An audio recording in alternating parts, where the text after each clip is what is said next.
All right, so yeah, this is Group 5, warm-up game 2, and we are getting going. Let's go ahead and go around and just have everyone introduce their character very briefly and give a description of what your character is and what you look like. We'll go ahead. I'm going clockwise from my screen, so we'll start with Alex. So my character is Georgette Lavarock, also known as Etty. She is a satyr bard, College of Eloquence. So she is from the Feywild. She is your standard satyr, but instead of the sort of maybe more ancient Greek Roman style togs that you might expect, she's wearing a more 1700s like velvet blue blazer and shirt. She's got a bagpipes under her arm and she is ready to go. Okay. Next, let's hear from Peter. Hello. Yes, I will be playing Gore.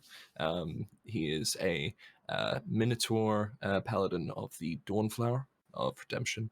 He is in gleaming plate armor with a shield, and he has, apart from very Minotaur-ish features, he has bright purple horns that kind of extend up, which are on his token. Are these the bright purple horns? Is that natural, or is that painted? Is that dyed? It's something that happened when he came to Faerun, and whatever happened. There was a really nice nail polish. Yeah, it was color. totally his shade. It just dipped it right in there. Dipped it right in there, and then it just couldn't. He couldn't. The remover, it just wouldn't come off, and that's that's the problem. It's all right. It looks great. All right, and next is Dawn. I'm playing Judge. Judge was raised. He's an Asimar, and he was raised in the church that his family is a part of.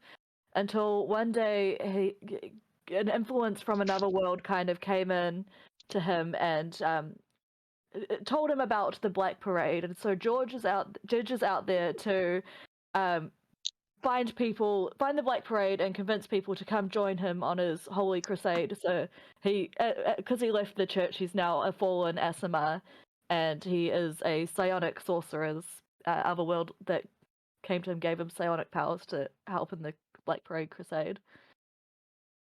And what does Judge look like? Classic 2007, it's emo. Fair enough. All right, next is V. Hi, I am playing Fun Guy Hardspore, and he is a reborn spore druid. So he doesn't know where he came from, but essentially he looks like a walking corpse. His face is, he's also got like lots of glowing spores, sort of like tendrils of spores up his arms, and big like mushrooms on his head, and he his face has fallen off at some point, and he's holding it on with his spores. He's not very well put together. Yeah. That's lovely. That's more information than we got last time, and I think it's fantastic. I have a better understanding now. Yeah, no, me too. Yeah, he is falling apart. Human corpses are not meant to be, walking. No, the face being held on by the spores part is just what. So good. Chef's kiss. And Scott. Yes, so I am inhabiting the role of SK53, aka Skifty3, aka just Skiff, a Warforged champion fighter.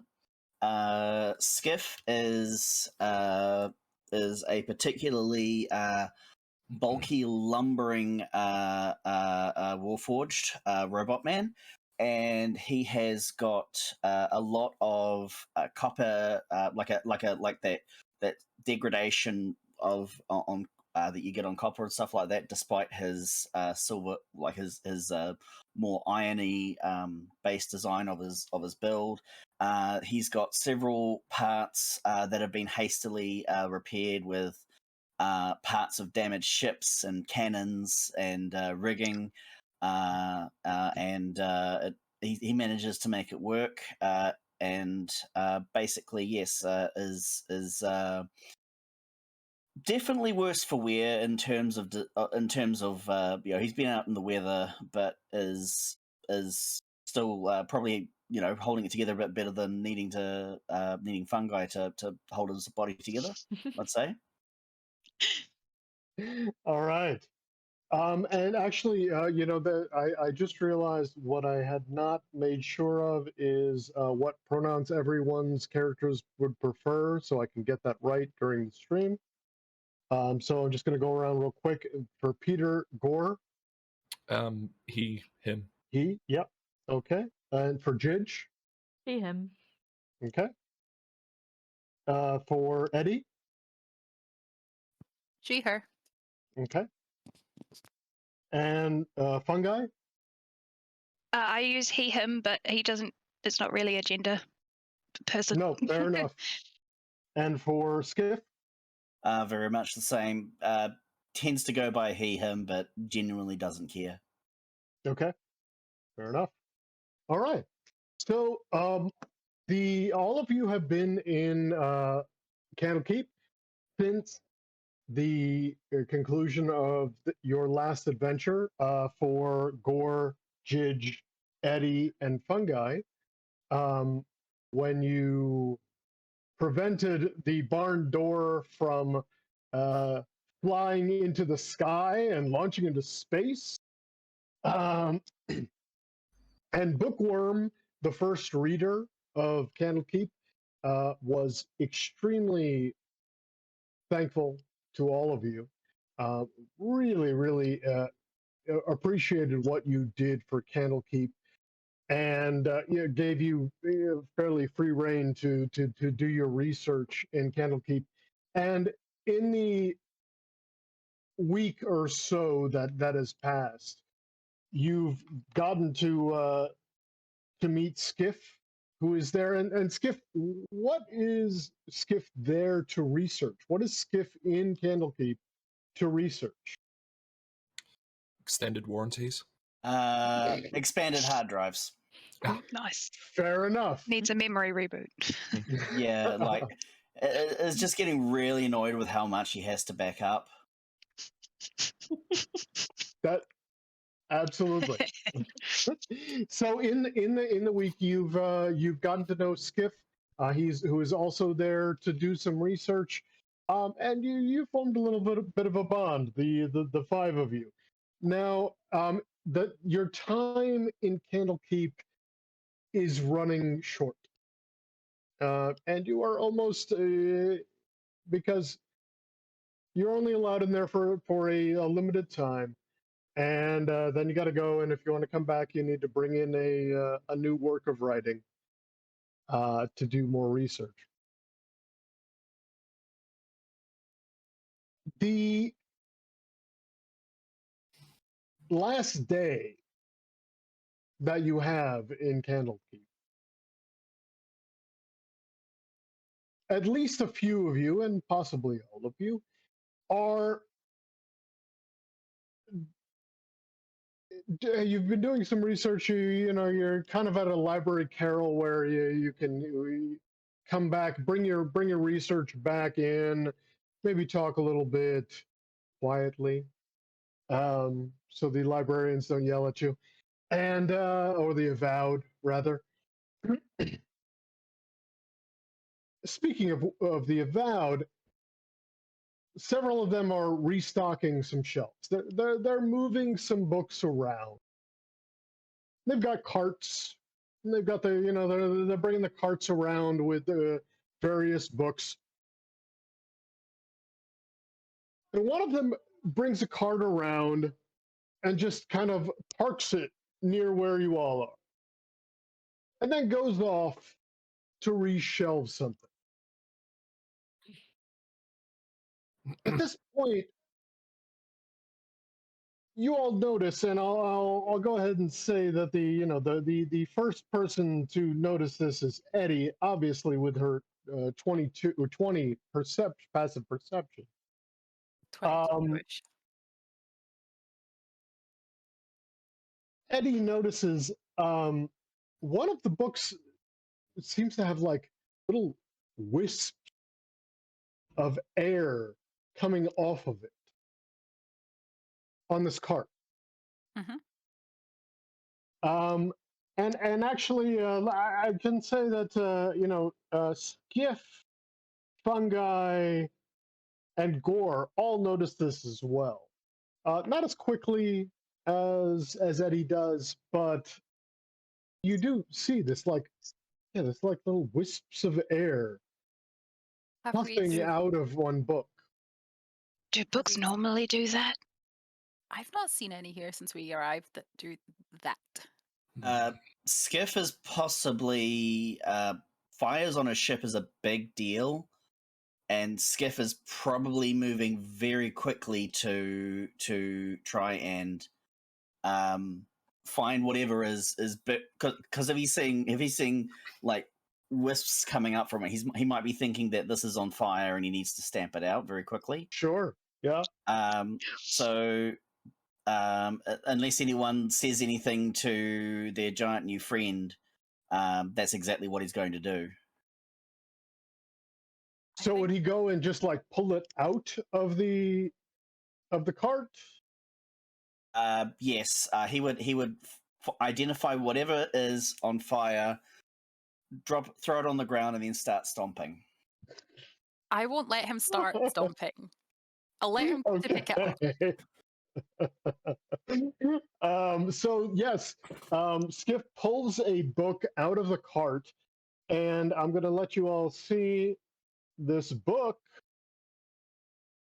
I think by the time Skiff pulls it out, he sort of realizes it's not on fire, and he just turns to everyone and says, "It's not registering any warmth."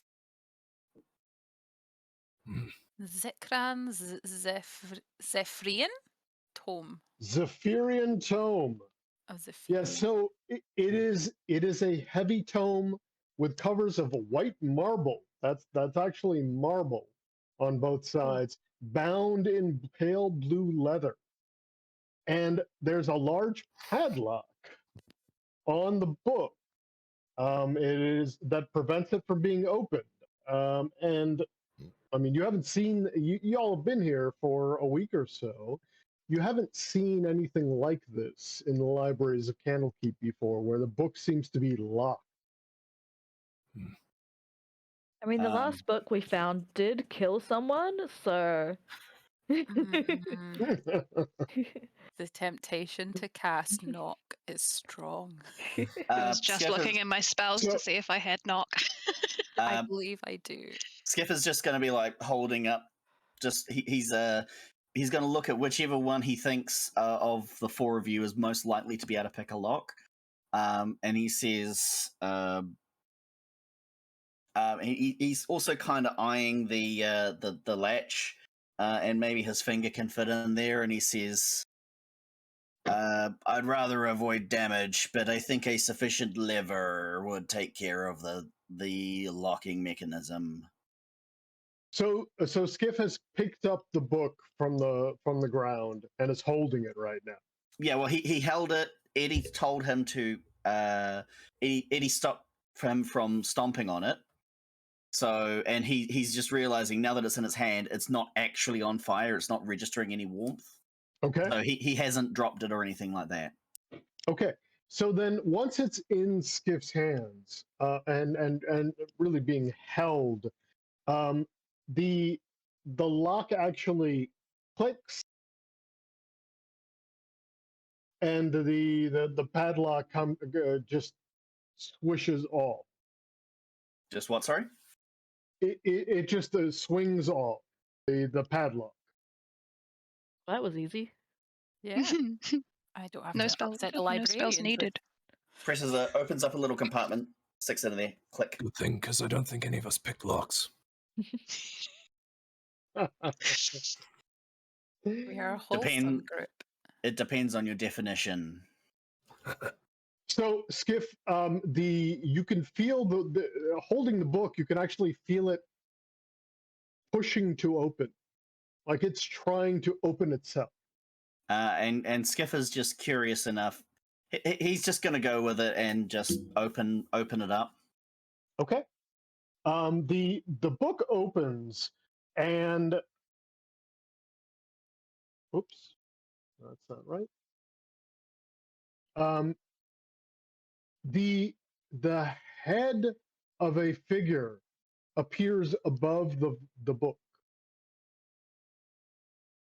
and it says and addresses Skiff directly, because Skiff was the one who was holding the book. You are leaving Candlekeep. Please, I must ask you to take me with you. Skiff turns it around so the head is facing everyone else. Okay. All right. Yes. Please. I can see you are all leaving Candlekeep. I ask you to please take me with you. Is this Why? like some kind of book genie? If we rub it, will he grant us wishes? Yeah. I actually am a djinn. So Yeah. that was very observant of you. I wish to find the Black I Parade. am not bound to you, and I'm not going to grant you any wishes right now. I wish to have my face put back on my body, please. Again, I'm not bound to you, and I'm not granting you any wishes right now. That seems awfully Make a wish. inconsiderate. What I want That's to what know, genies do. how do you know that we're leaving Candlekeep? Because I can sense that you are leaving Candlekeep. All of these, everyone who has handled this book for, I don't know even how many years it has been, but everyone who has handled this book is staying here, is always staying here, is never going anywhere. But you, I know you are leaving Candlekeep. The only one of us to have handled this, Tom, is myself, and yet you are divining that of my compatriots as well. Explain. Yes. Well, they're close enough to me that I can feel that they are leaving. Is it not true? Are you not probably heard leaving us talking. Candlekeep? You probably heard us Where do talking you about want- the bookworm. Skiff just Mm. steps back with the book. Where do you want to go? It is not specifically that I need to go somewhere.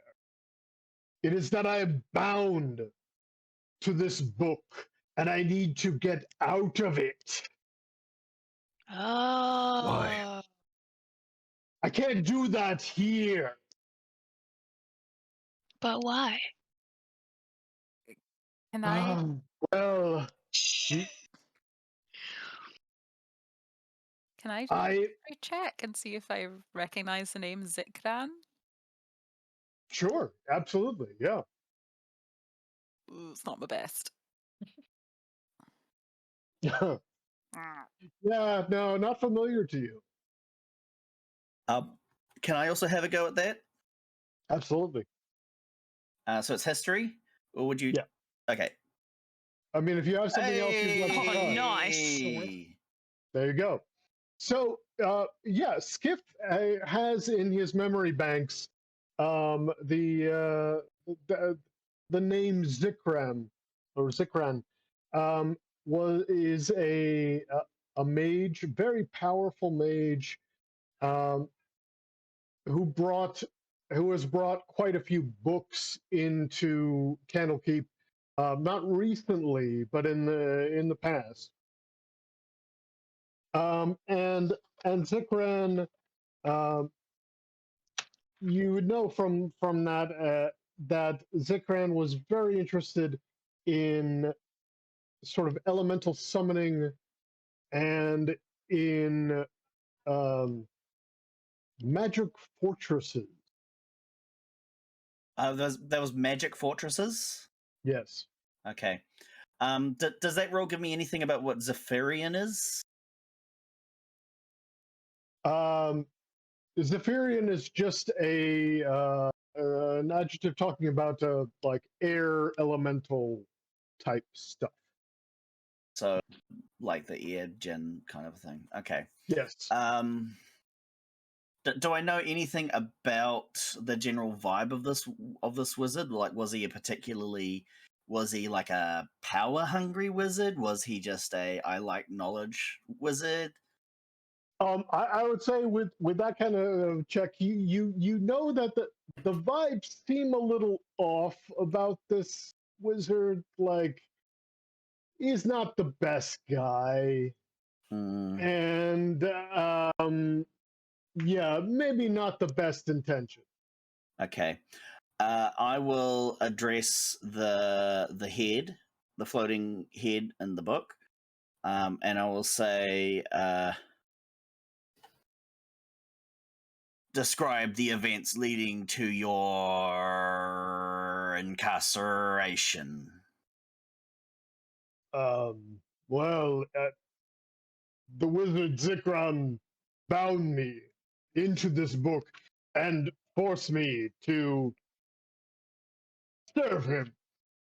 I've been here in Candlekeep for I don't even know. It has been a number of years, I assume. But he asked me to provide him with quite a bit of information about controlling elementals, and he had this idea of trying to create a flying fortress. That was really what he was always going on about, the flying fortress this and the flying fortress that. It got a bit tiresome, really, and I have to say, I don't really miss that part of it. The being in a library has been okay in terms of that, but I would really like to get out of this book and be free once more. How do we get you out of the book? I thought you just wanted out of the library.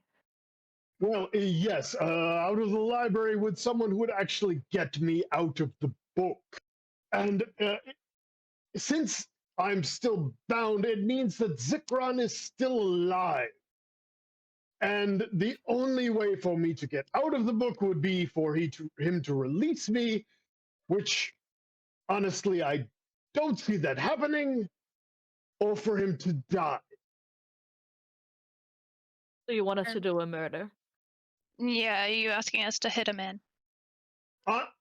If you could convince him to release me, that would be perfectly acceptable. I would be free. I would be back to my life.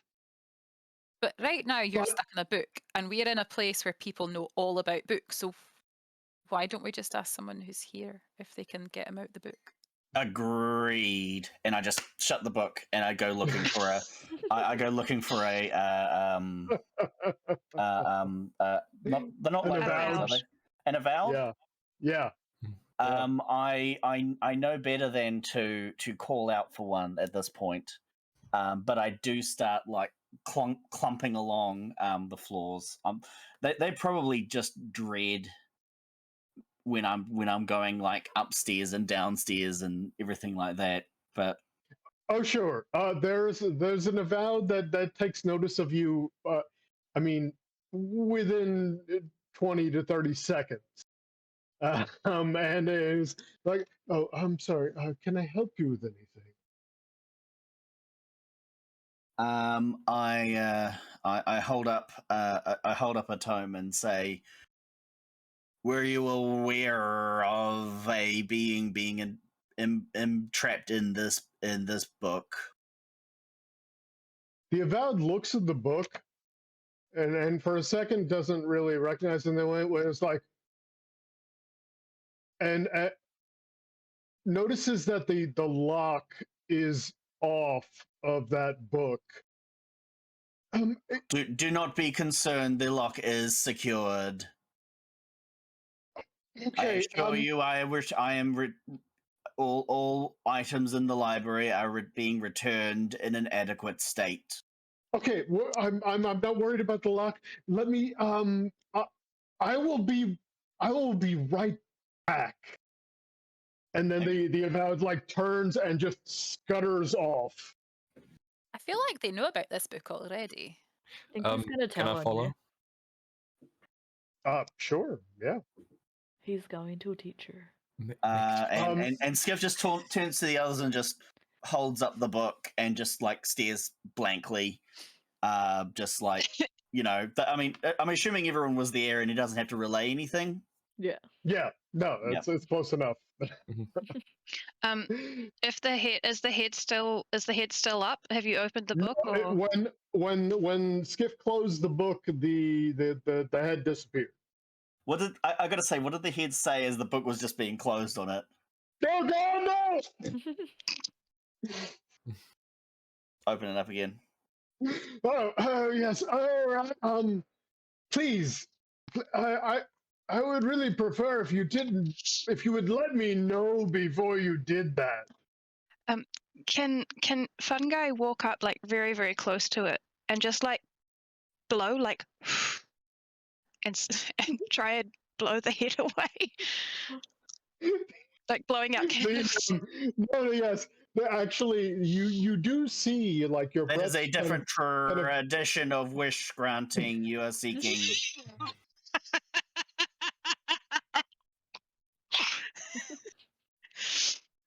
Well, indeed, that is fair.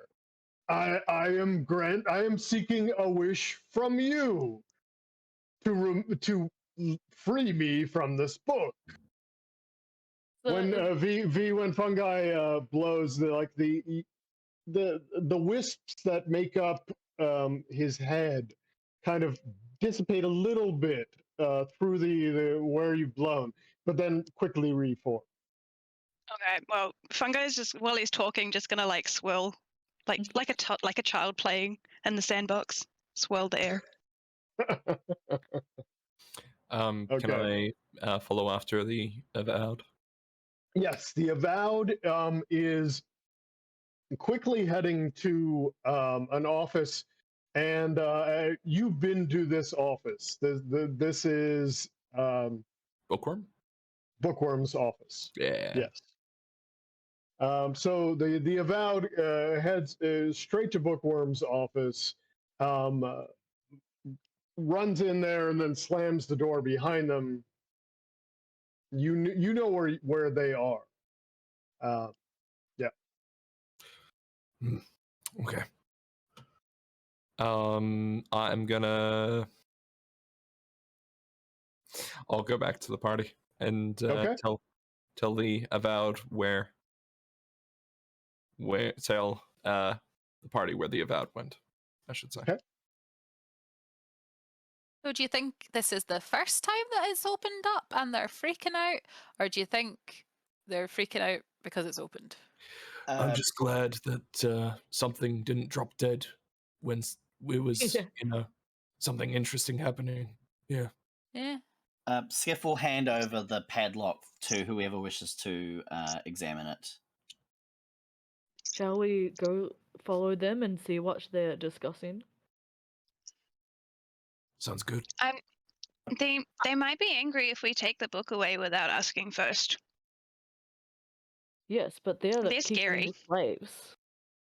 I feel that the being trapped in there has feelings that would outvote their desire. Genies are people too. What does the book actually say? What are the pages talking about? Are you gonna, reopen the book? Skiff currently has the book. Skiff has the book open. He has it open. Yeah, I thought the book was open. It says to the. I did. No, I opened it again. Oh, okay. That's how Fungi was playing in the You're right. Yes, you're right. He says, in acknowledgement of your prior request, I am beginning to adjust the pages, and starts turning the pages like very brusquely. So happens to the head when the they- book, there's a little bit of ruffling of the bottom of the head as the pages flip. Almost like the air of the these- pages turning more than anything. Yes, exactly. The head hovers about a foot above the book, the open book. The book at the beginning, the first few pages seem to be note about an attempt to trap a djinn. Mm. And Oh, then no. then after the first few pages, there are notes about I've trapped a djinn. This is what the djinn does. And then there are a very large portion of pages at the back of the book that are all blank. If someone wants to make an Arcana check, I will. Nice. 23. Hey. you okay? Yes, Jidge can immediately tell that this was originally a spell book, and the spells were removed in such a way as to make to blank out the pages. Erase. Written with lemon juice. So it's just like, dumb men need book to cast spells. So while you all are doing this, you hear footsteps coming from the direction that that Gore had just been checking a few minutes ago, and Bookworm appears. Bookworm is the bronze dragonborn that is the first reader of Candlekeep, a very esteemed position in Candlekeep.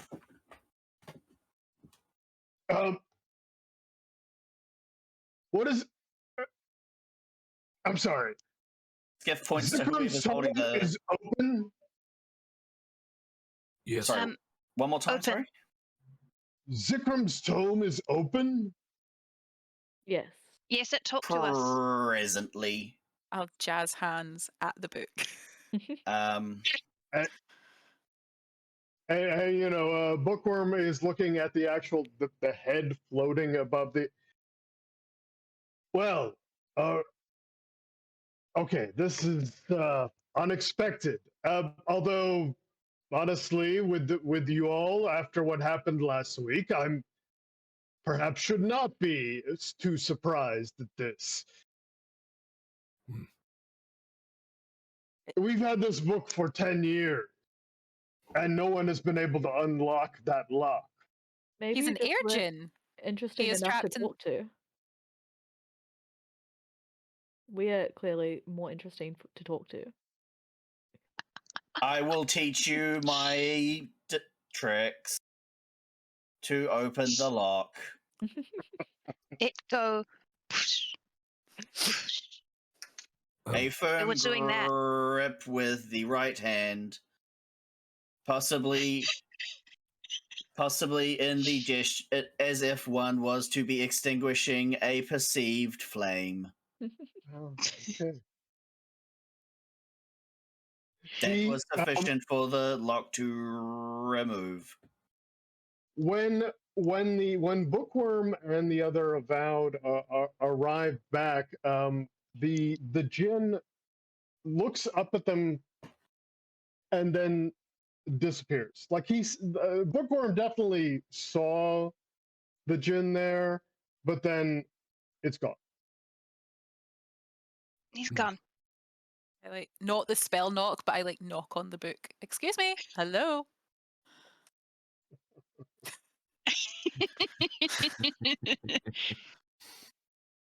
Oh, cat. What was that? There was obviously there's something. There's a presence, an entity within the book. Did it speak to you? Yeah, it's Genie Yes. Man. We didn't get a name. That feels rude. Yeah, we didn't ask. We are rude. But he didn't ask our names either. He did not. This is true. He's Fair rude. enough. He also didn't say why. He was put in a book. Oh, I thought it was to bound. I thought it was Zikran bound him so he could get his powers and use them. Or at least that was the purpose that was written inside it. Hmm. But why him?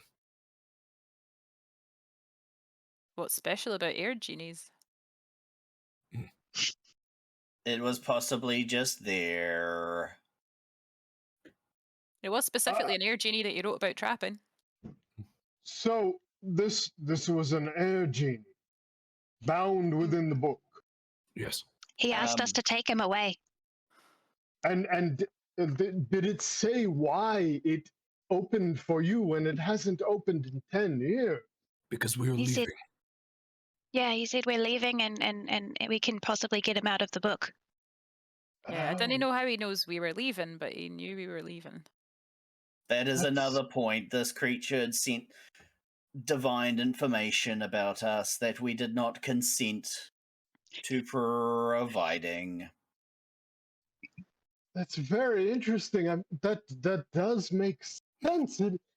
In the past 10 years, it would only have been passed from avowed to avowed, and they don't leave. We don't leave. There's no reason to leave Candlekeep. We are here with our knowledge, but you are all leaving. Yeah, so can we go with the book? Well, it's Perhaps an this. expedition. This is a very We don't normally let books leave Candlekeep, but this is a very different situation. But the book There's asked us to an leave. entity. Yes, there is an entity bound. There's a being bound within this book that needs to be freed. I will give you dispensation to take this book out of Candlekeep We can on bring the back the book condition. if Yes, we can. on the condition that once it has been freed, you return the book itself, the physical book, not the entity within, to Candlekeep. If the book survives. If the book Fair. survives. That is fair. And after what you did at the barn door a week ago, I'm willing to trust you all. Even your new companion, whatever. Yes, your synthetic companion. I am an SK series of robot. What? Robot. As it calls itself, this robot. I will trust you to deal with this situation, and I wish you the best of luck. Skiff reaches into another compartment and is like, please accept this alternative book as collateral, and hands it over. And it's like a journal with his attempts at poetry, which was like, he's not a poet. He's in no way, shape, or form a poet. But he figured if he can't just keep on giving out like serial numbers and stuff like that if he wants to come back in. So he has no idea about what poetry is, and so there's just some very interesting lines and proses in there. Is that the Oh, third bit of poetry that our party has given to Candlekeep? There's a Well, lot of poetry. This is, Oh, this mine is was a- a shopping list. This is a poetry journal. Like the first one is like a description of a flower, which is like, you know, like all the like like there's lots of like descriptions of a beautiful rose and stuff, and this is just like real like hard data, you know, like Clinical. approximately, you know, description. yeah, like 6 inches high, a flowering indicating that it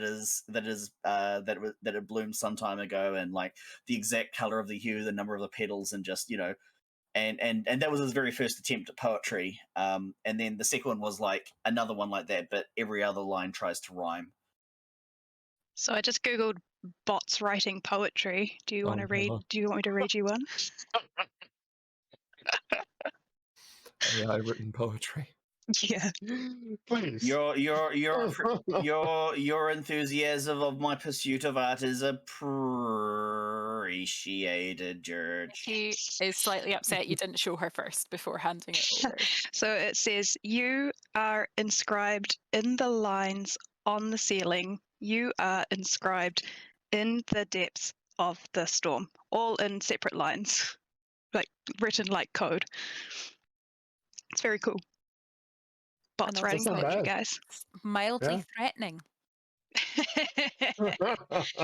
So Bookworm takes the book that you've given them, and looks at them. This is, thank you. Yes, this is very nice. I would still ask that you bring back this book once you've That is the intention. released it. Thank you. Please, I will leave you to it. And Bookworm heads off. Shall we? As soon as Bookworm exit? leaves, the head reappears.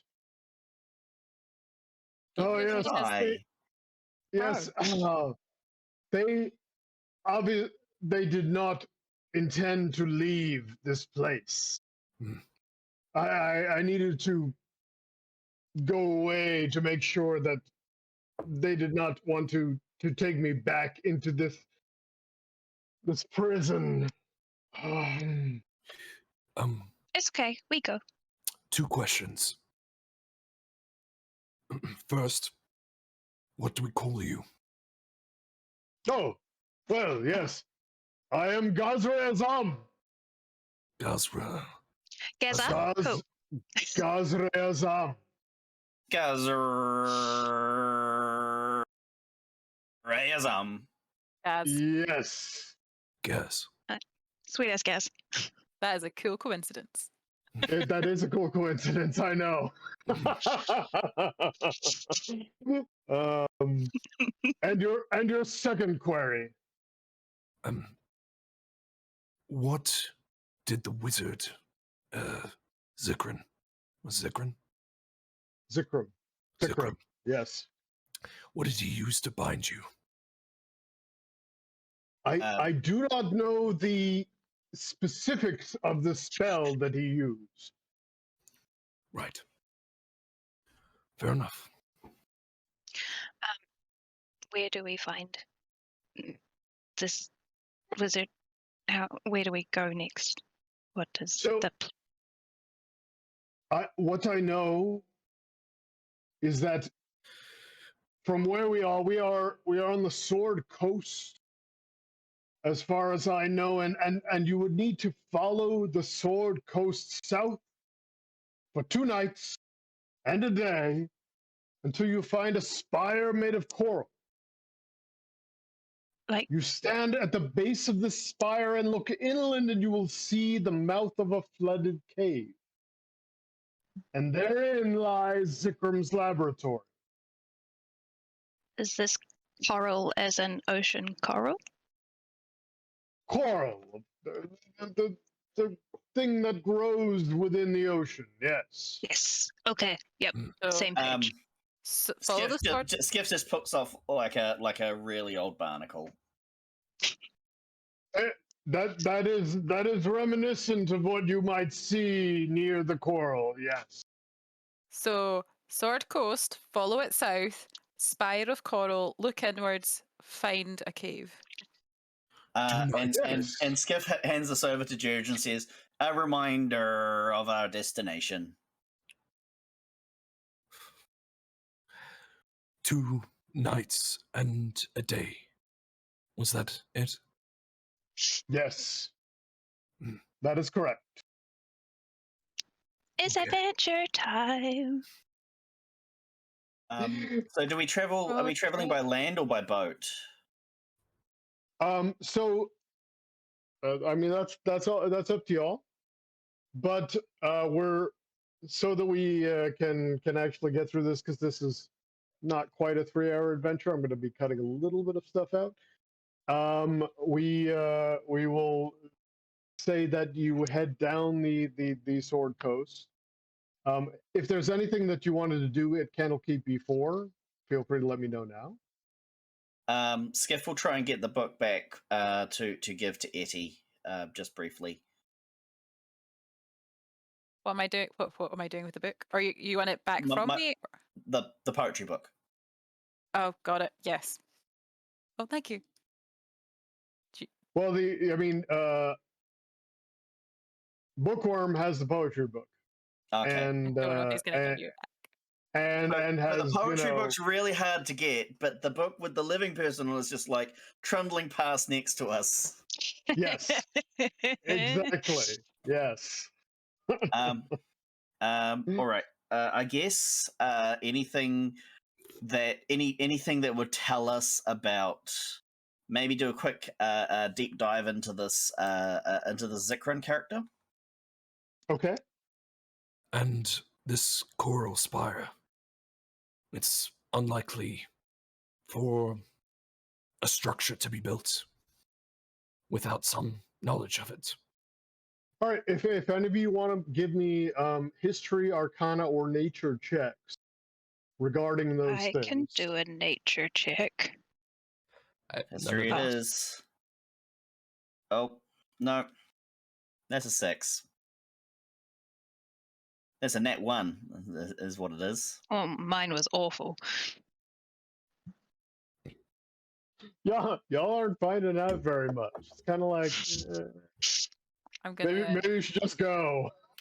Yeah. I mean, I am a sailor by my background is sailor. Can I roll with advantage on that and get that 19? Your background as a sailor. Sure, why not? We'll give you the 19, and you were checking into then. The history check would be for Zikran. You Oh, okay. Sorry. you additionally know that Zikran was a water genasi. Oh, well, that makes sense. Just a bit of bias profiling. Tower of aquatic Coral growth. Yeah, it's probably not going to be a human. All How right. do you know? Tropes be troping. Indeed. I guess if there's not really much else that we can find out about him, I guess we just get a wiggle on. Okay. Yeah, seems good to me. Is it So you like all had GPS? Sorry, you keep going. And for the record, when we go, Skiff is just immediately going to the docks. Like, it doesn't even occur to him to travel on land. I'll grab him and bring him the other direction. Fun guys just like rocking along, being like, "We're going on adventure. We're going on adventure. Going on adventure." You Yeah. can easily hire passage on a ship down for at least part of the journey down the Sword Coast. So yeah, I mean. Oh no, we've been led away. It's fine. But obviously we're either walking or we're getting a carriage because, like, you know, Skiff should not be going on a horse. And that might be a bit rude when there's satyrs around as well. Gore probably shouldn't either. Yeah. Yeah. I think you might all be better on the boat, honestly. Maybe. We'll walk. We have the directions 2 nights in a day, so I assume that's. And you have you can open the book and speak to Ghazar Azam when you need to. Of course. Yeah. He'd probably get blown away if it wasn't a boat. I think are we just going to get like a carriage? Are we just booking a carriage? Do we have the money for that? I mean, we're adventurers. Like, Your 10th level adventurers, you've got enough money to. yeah, we to don't need if you to want we don't need to scab a cab fare. I think we can manage it. Yeah. Yeah, let's. Yeah. I Get have our to, bard to I have bust to for have us. a quick aside that I have to say that unfortunately, I was given the no-go for letting you all take anything from this adventure into the actual stream. I asked, and yeah, There's another adventure halfway through where we just lose it all. exactly, yes. So in between something, it all went wrong. Yeah, let's jump in the carriage and get going. Yeah. All right. So you head down the Sword Coast, and it's a couple days of travel.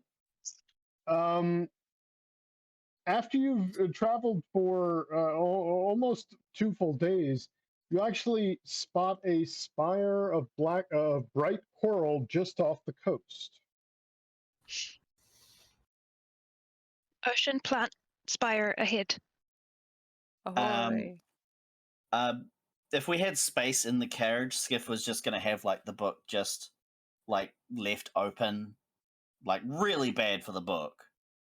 But I mean, and as that happens, like when we see it, he just like hold it out and said, "Our arrival is imminent." Oh yes, that looks like it wouldn't be the place. What happens if your book is destroyed to you? Because that's the ocean, and books don't like oceans. Indeed. That is a very interesting question. Something I had not really pondered. Sorry, is this in the water? In what? Is the spire in the water? It's not by the water. Yes. It's in. Okay.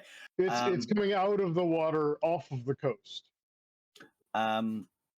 Skiff Very says close to the coast. Skiff just says, "My plating is watertight," and just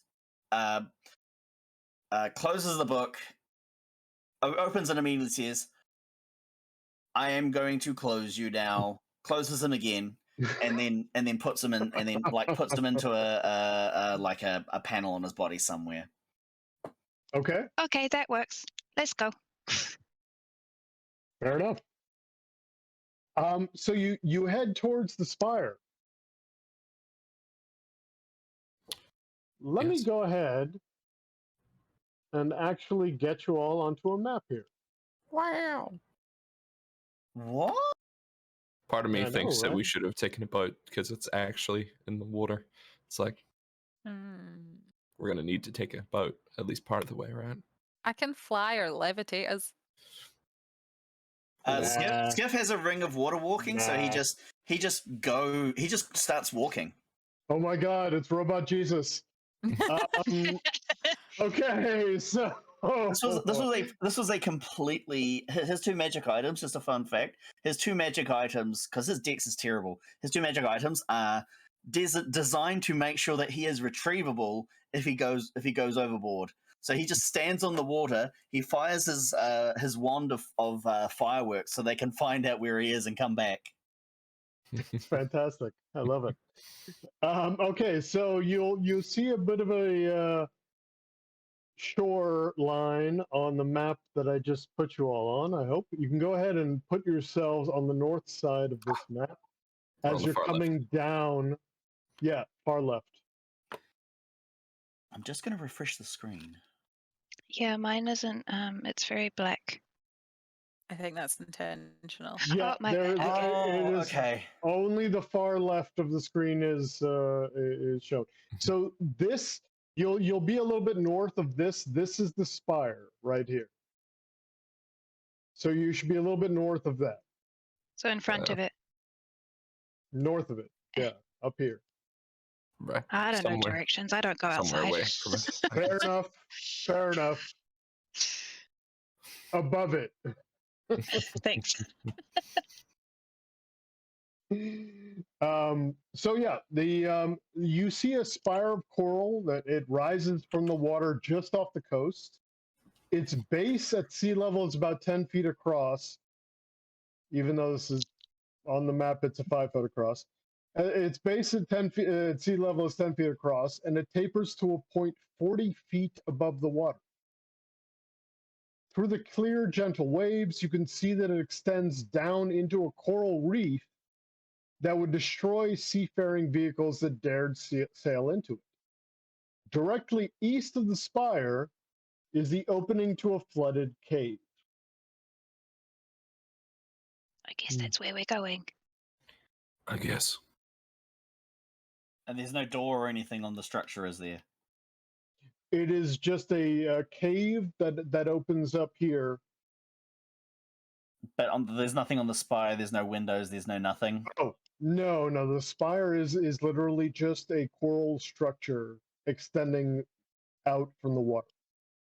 I turn to Gazi, Raisin, Bazin, and just say points to a cave nearby and says, "Is this the point of entrance?" I have not been to this place. It looks like it would be the correct place. How were you able to identify the location of the wizard? I simply knew where he was. He had spoken of this place, this laboratory, many times, and I gave you the information I knew, the spire, where it was on the Sword Coast. Before we continue, Etty, can we have some words of encouragement? Oh, yes. Oh, do we think we're going to have to fight someone soon? One of the options is death, so... Okdok, I will do my inspiring leader feat, which, again, instead of doing any riveting, inspiring speeches, she's just gonna sing folk tales about going to war. Nice. Or folk songs, even. So...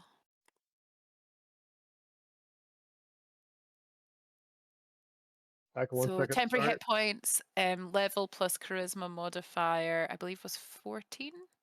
Yes. 14 extra hit points for everybody. Oh, wow. Cool. And we just add those in. Yes. Tapey type. Very good. Absolutely. 40. We don't need to heal yet. It's preventative healing. Yeah. I just found on D&D Beyond that you can click the conditions boxes and turn on conditions. Yes, I think I knew this. I didn't know this. I think I forget, but I know it exists. Sort of.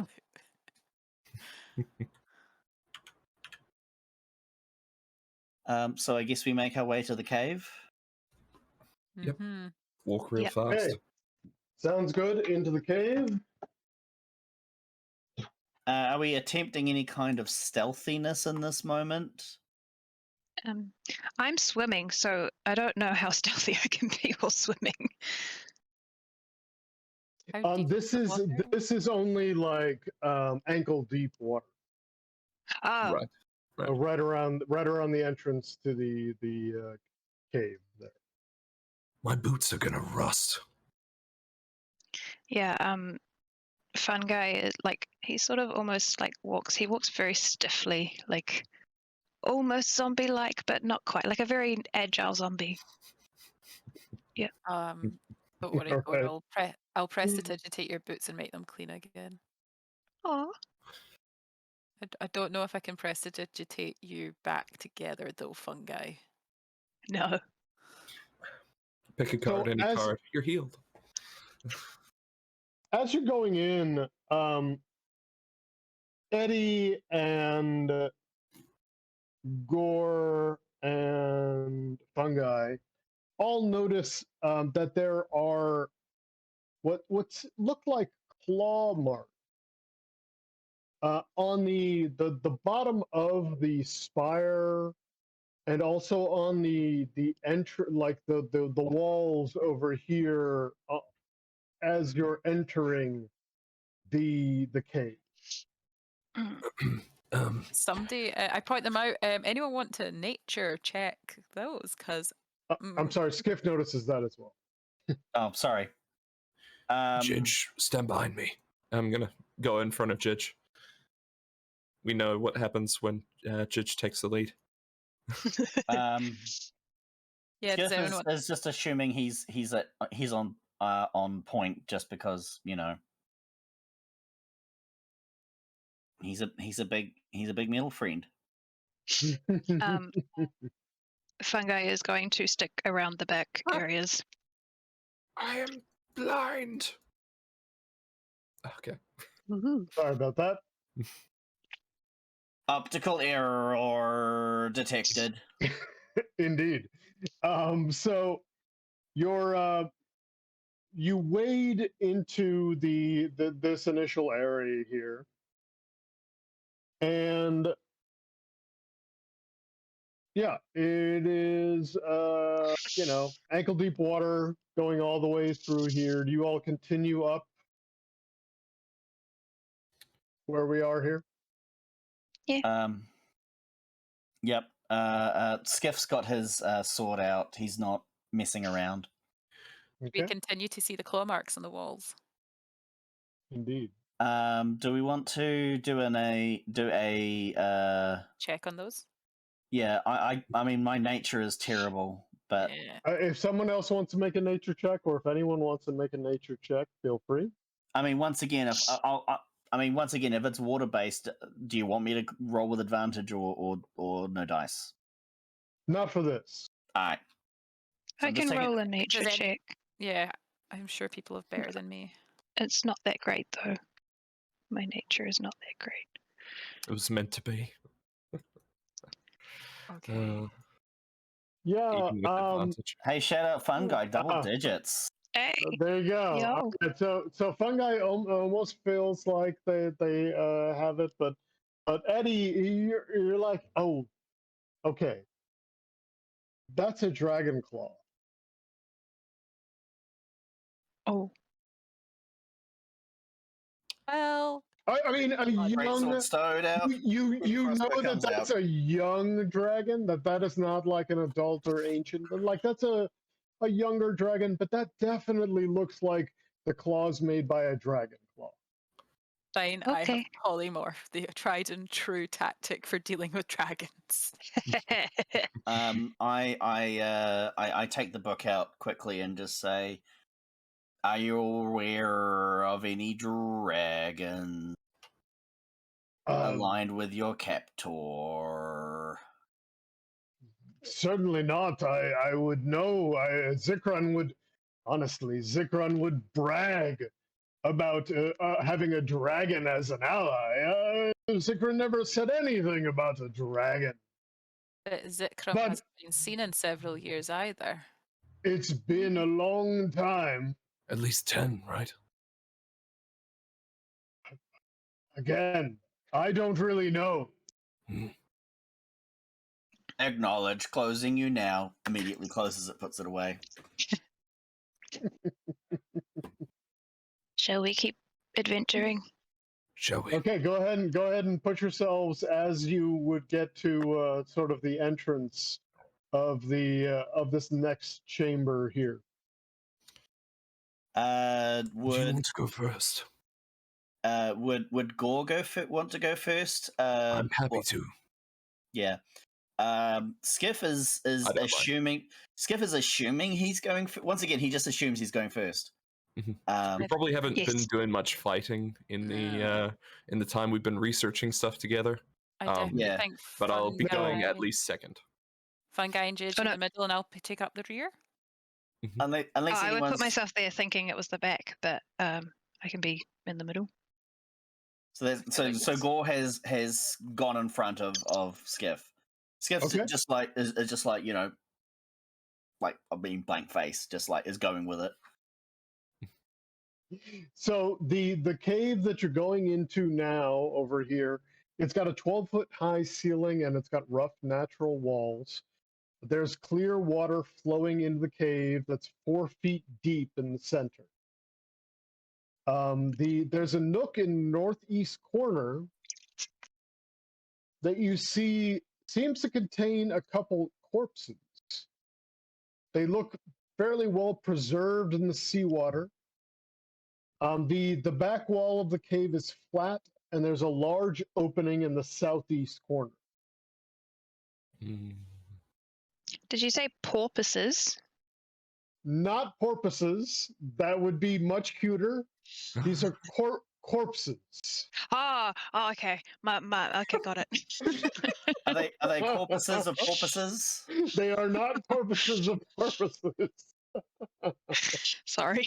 That would be a lot less cute, actually, if there were corpses of porpoises there. This dragon would die. It's going down. Can I go up to the corpses and loot the corpses? Are you looting the corpses?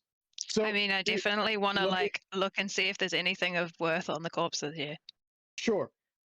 You when you get close to the corpses, could you make a wisdom or medicine check?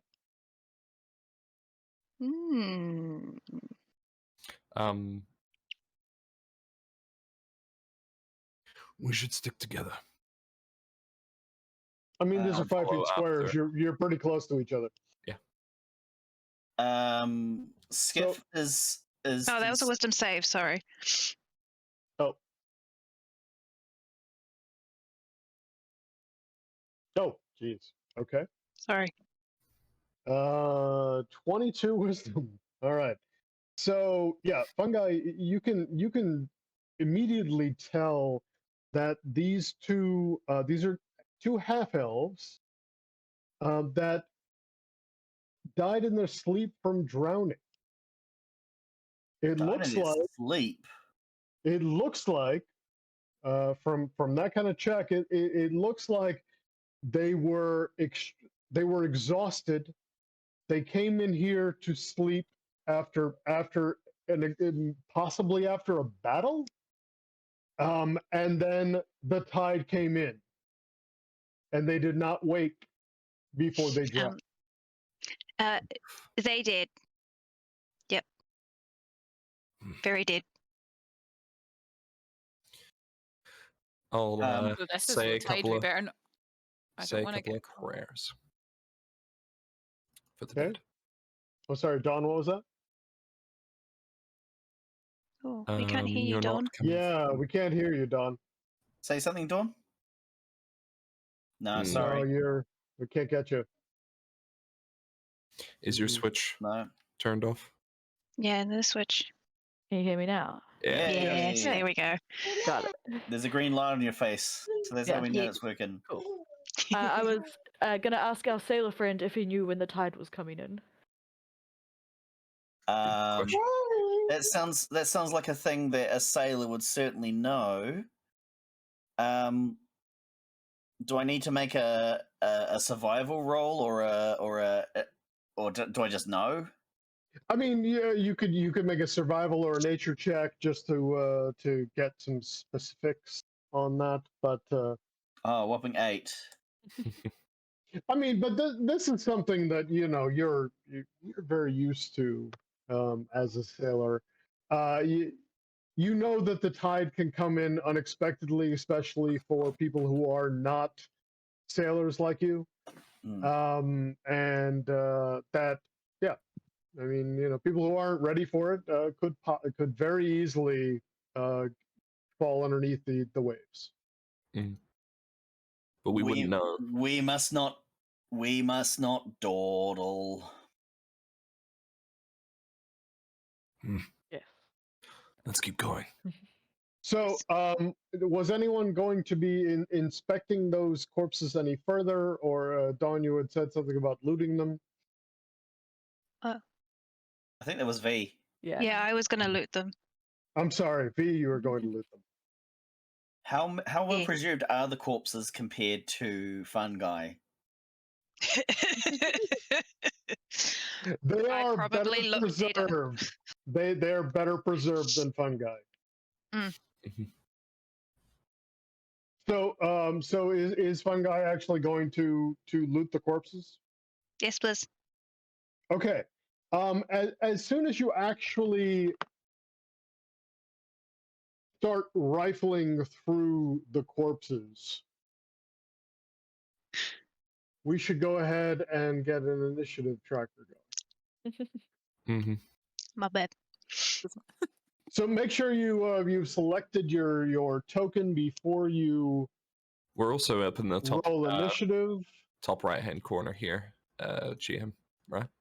I thought Where the corpses were in this corner, up here. Yeah, I'm gonna go ahead and then show Maybe I you should what's move myself. coming out there. Because I would be. But yes, that is where the corpses were. My initiative roll is not doing anything. If I click on the... Oh, wait, there it is. You have to click on the word initiative. I was like, what? Oh, got a hand. Okay. So as soon as you actually start, rifling through the corpses, two ethereal presences rise up from them and look at you. Look at fungi. Leave our corpses to rest. And two ghosts rise up and attack you. Well,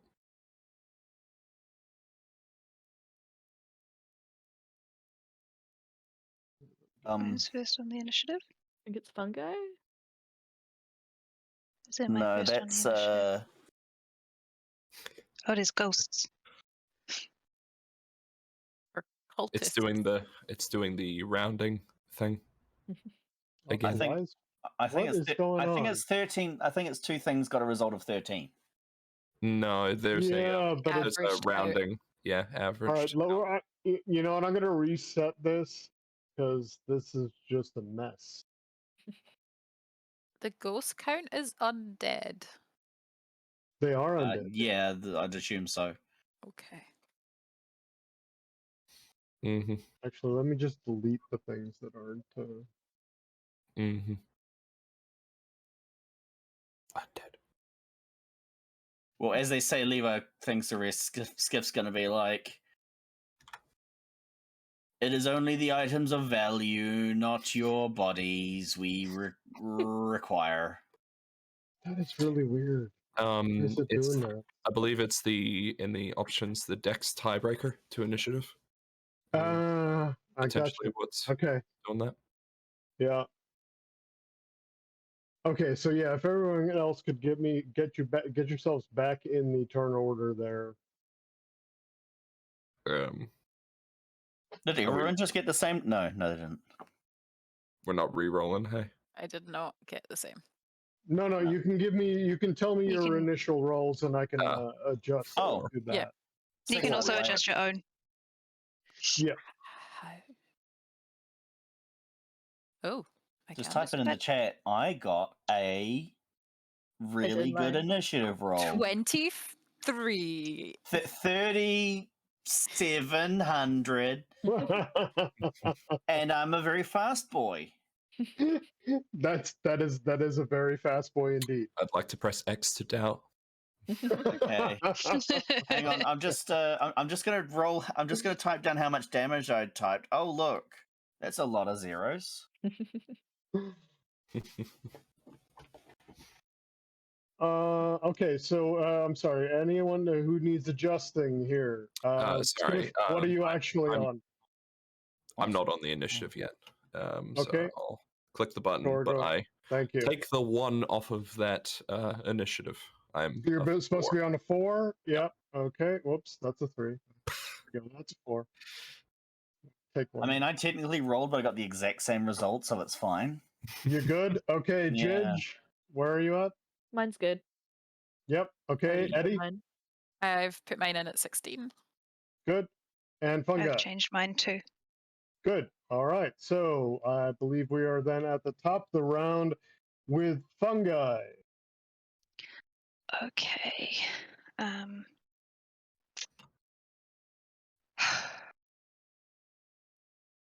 I'm going to try and test the waters with the poison spray cantrip. See how this works out. They've got to make a Constitution saving throw, DC 15. Okay.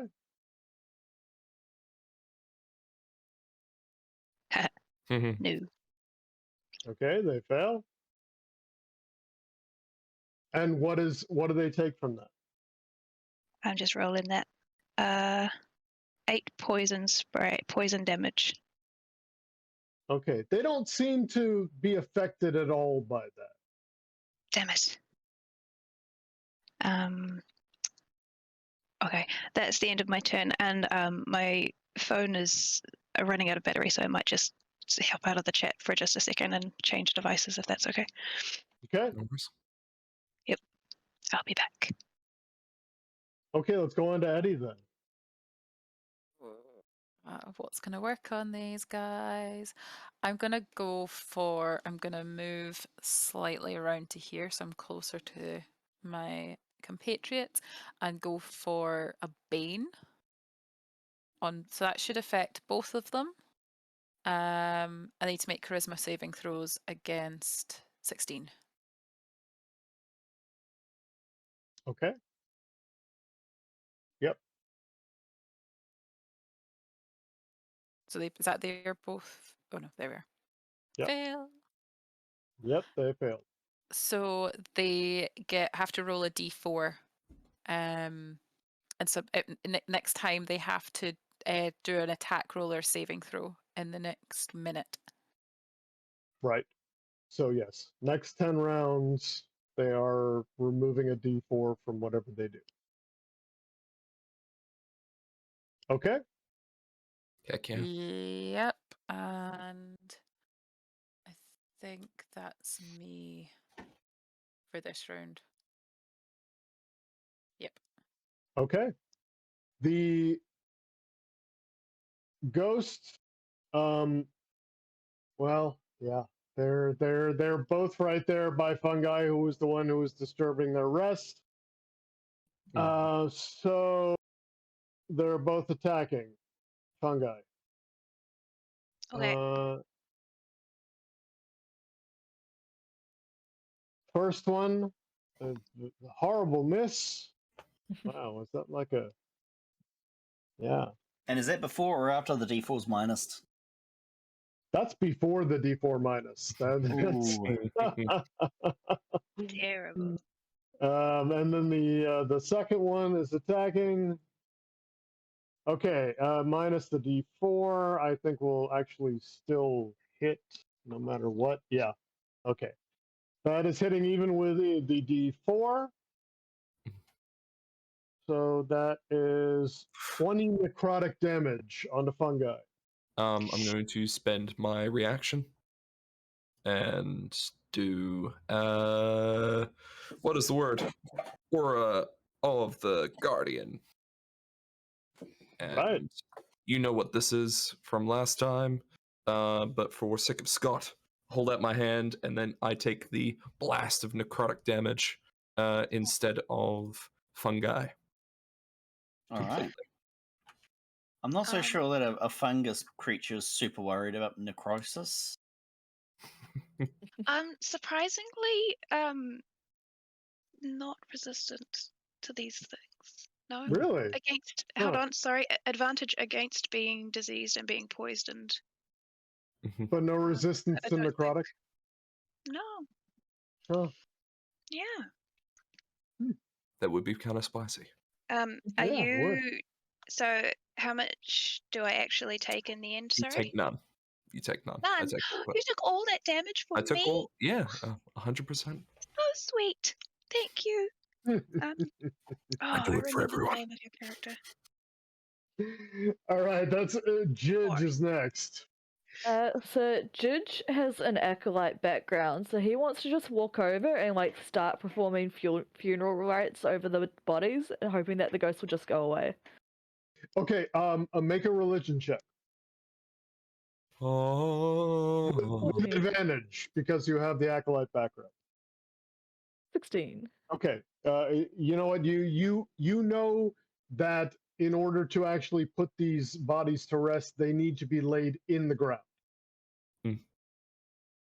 Should I start digging a hole? Anyone have mold earth? I do. Right. Alrighty, I would like to hold my action until someone can mold earth and dig a hole for their bodies, and then I will perform my funeral rites. Do you say something to let them know they need to do that? Yes, I'm like, we need a hole. There you go. Gotta bury the bodies. Gonna dig a hole. All right, Skiff. Skiff sort of stares at these people that are getting in front of him. It's very much not what he's used to. He kind of and people are talking.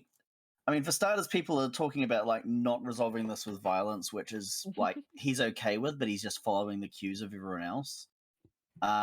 So I think what he's going to do is he's probably going to just get right up into it here.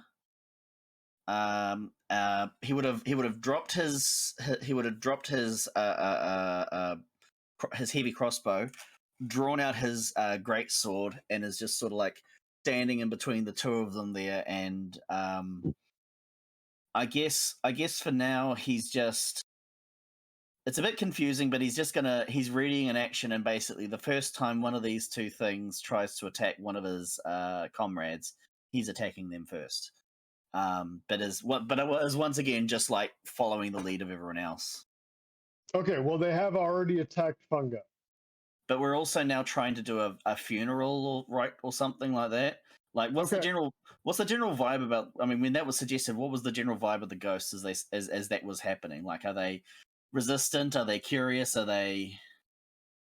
The ghosts when the whole is mentioned, you can tell that they pay attention to that. They don't seem like they're stopping being aggressive. All right. I guess in that case, I will. I will just say. I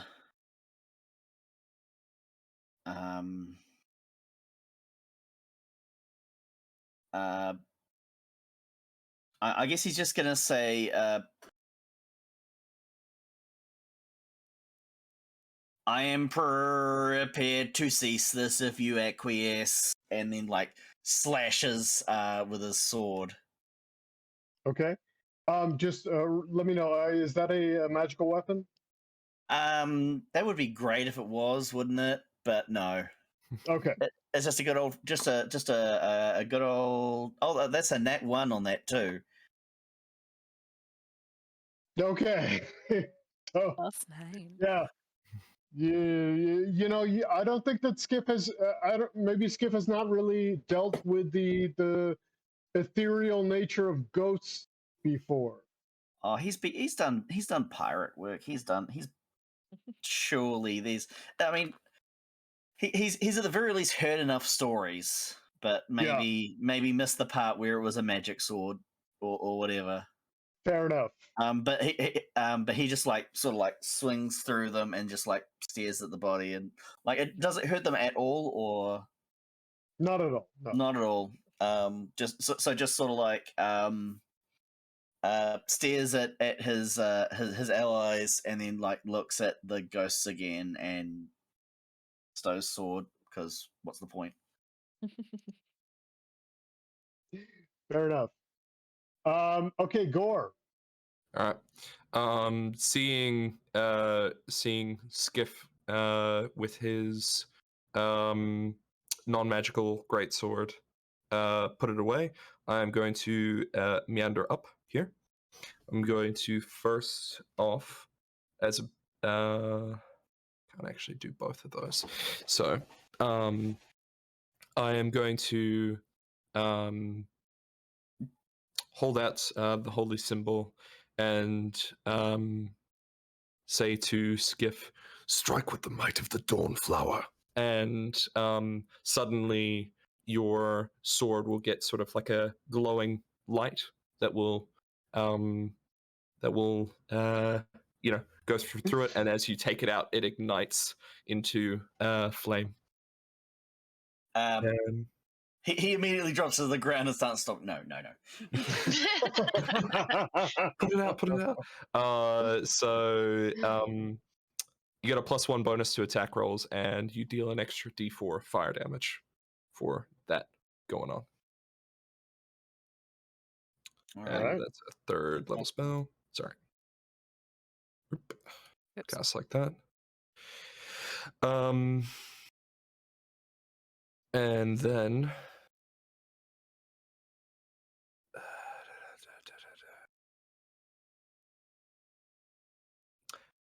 and that is turn.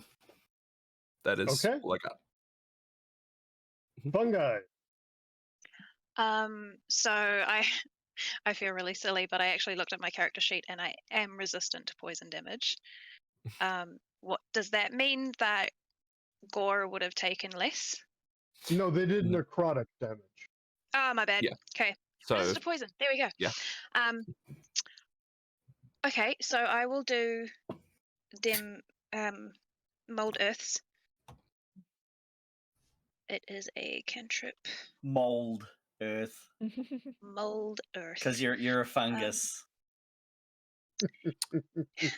I am molding that earth. It and digs a 5-foot hole cube, big enough for 2, maybe Sure. bodies if we fold them in. Yeah, I mean, you'll probably want to dig it like into the sort of the right near the walls area, either here or here, so that either here or here, so that because everything else is underwater. That will. I mean, that will do. Cool. I can only do a 5-foot cube, so. I mean, a 5-foot cube, as long as you stretch that out, and you could make enough space to put the 2 bodies in there.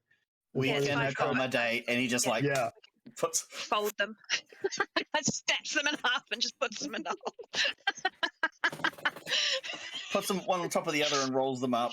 We need them like bread to shove them down like a trash can. I mean, I'm not sure if that counts as desecrating the corpses or not. Sorry. Where are you putting the hole? Because I can thunder wave them in. Because the bodies, the ghosts and the bodies are separate, right? So I could. Yes. But I need to know Around where. there? Yeah, they are. The bodies are up here. Yeah. Oh, that's where I'm putting the hole. Where you said DM. Okay. Yep. I believe I'm vulnerable to Thunderwave Please as a move construct. out. I'm going to hold action. Yeah, that's my turn. Okay. So then, Eddie, you're up. So I'm going to see this hole being made. I'm going to move round. I'm going to hold my action for Thunder Wave and say to shout, "Get out the way." I don't want to knock anyone else into the hole as well. Okay. I think you might, you'll see some like lightning start to go before the thunder, so that'll be your cue to skedaddle. How big is Thunderwave? I believe 15 feet. Skiff is just going to look at everyone immersed in water as lightning starts crackling. There will be actual lightning. That's just the sort of lightning makes the thunder. 15-foot cube.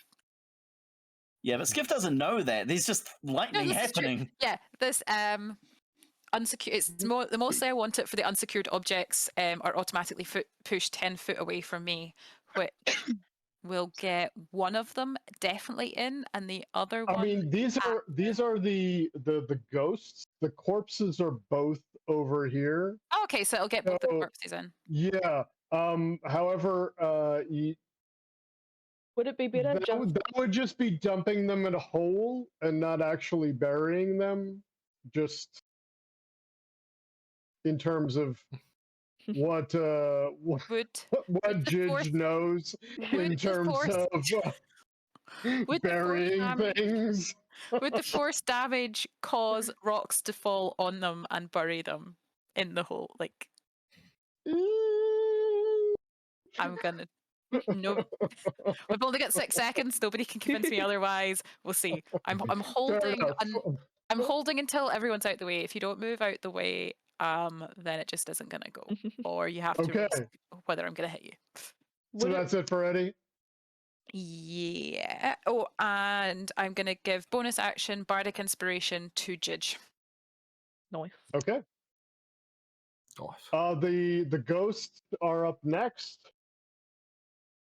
And they will continue to just attack the being that disturbed them. The corpse that's not their own. Yes, exactly.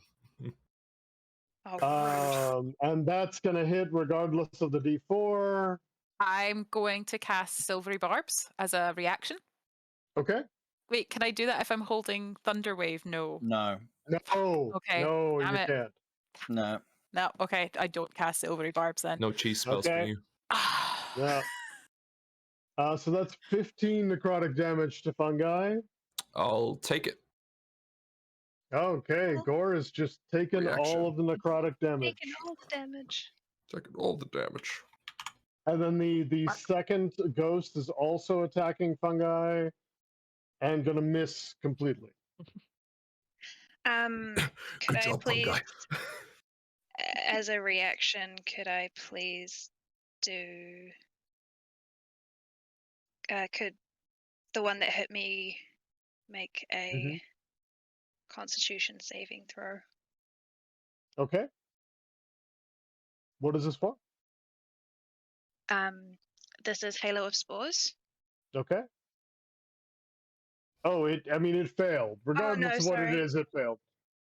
Sorry, I'm still trying to read it. My brain is just not working. It says you can use your reaction to deal 1d8 necrotic damage to one creature you can see when it moves into a space within 10 feet of you or starts its turn there. Okay, yeah, cool. It does not pass. Yeah. But you can also tell that doesn't seem to affect it at all. Oh, because it's necrotic damage. Okay, that's fine. I'm done. Sorry. Okay. Poor fun Judge. guy. Judge would like to try calm emotions to the ghost. He just like reaches his hand and is like, chill. Fair enough. So they've got to make a Charisma DC saving save of throw. 18. DC 18, very nice. It's chunky. Yeah, I'm just doing them the two of them as a group. They failed that, and they do kind of calm down, and the both of them look over to where a hole has been dug in the wall there. They're like, We're gonna put you to rest, man. Just chill. it's been so long. You're welcome. We're still going to take your valuables, though. I whisper to Gore that's sitting next to me. So Judge, anything else? If I have available time, I would just start trying to drag their bodies into the hole. Fair enough. Yep, that's no problem. Cool. I'll do that. Okay. Guys, remember, please move out the way of the thunder wave. Do we need a fun to wave them if they're not attacking us and we can just drag them into the hole? Oh, that's true. Yeah, Otherwise, we're just using a spell slot. that is a very good point. Save it for the dragon. Skips up. Skiff's just like looking at what they're doing. The ghosts seem chill for now. He's got a sword of fire. He's not really sure what to do with that. Like what happens if you toss a burning sword into the water or you sheath it? That's probably not a good idea. So he's probably actually just going to be like training against whichever. Once again, this is just a ready to action. Just like is going to is hoping for the best, planning for the worst, and if they try anything, if their emotions are uncalmed, he's ready to deal with that. But Okay, so you're readying an attack essentially. yeah, If basically, one of them, yeah. Don't start none, won't be none. And turns to Gore and is like,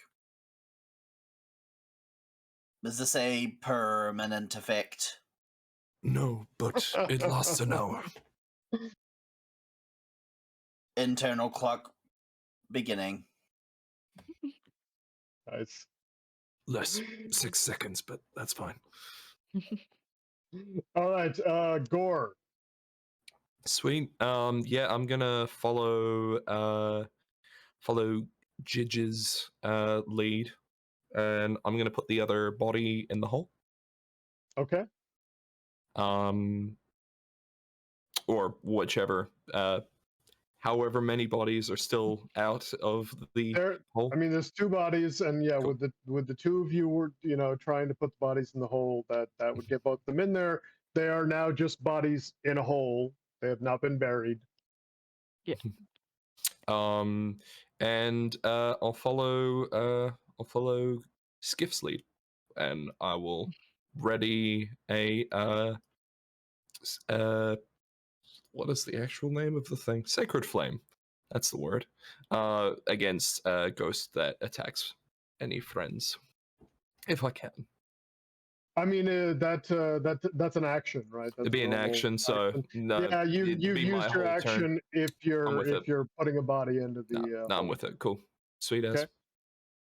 All right, fun guy. I will cast Mold Earth again, and I guess I could fill it back up. I mean, with dirt. the two bodies are in there. If you cast Mold Earth, you can actually bury them very easily. I will do that.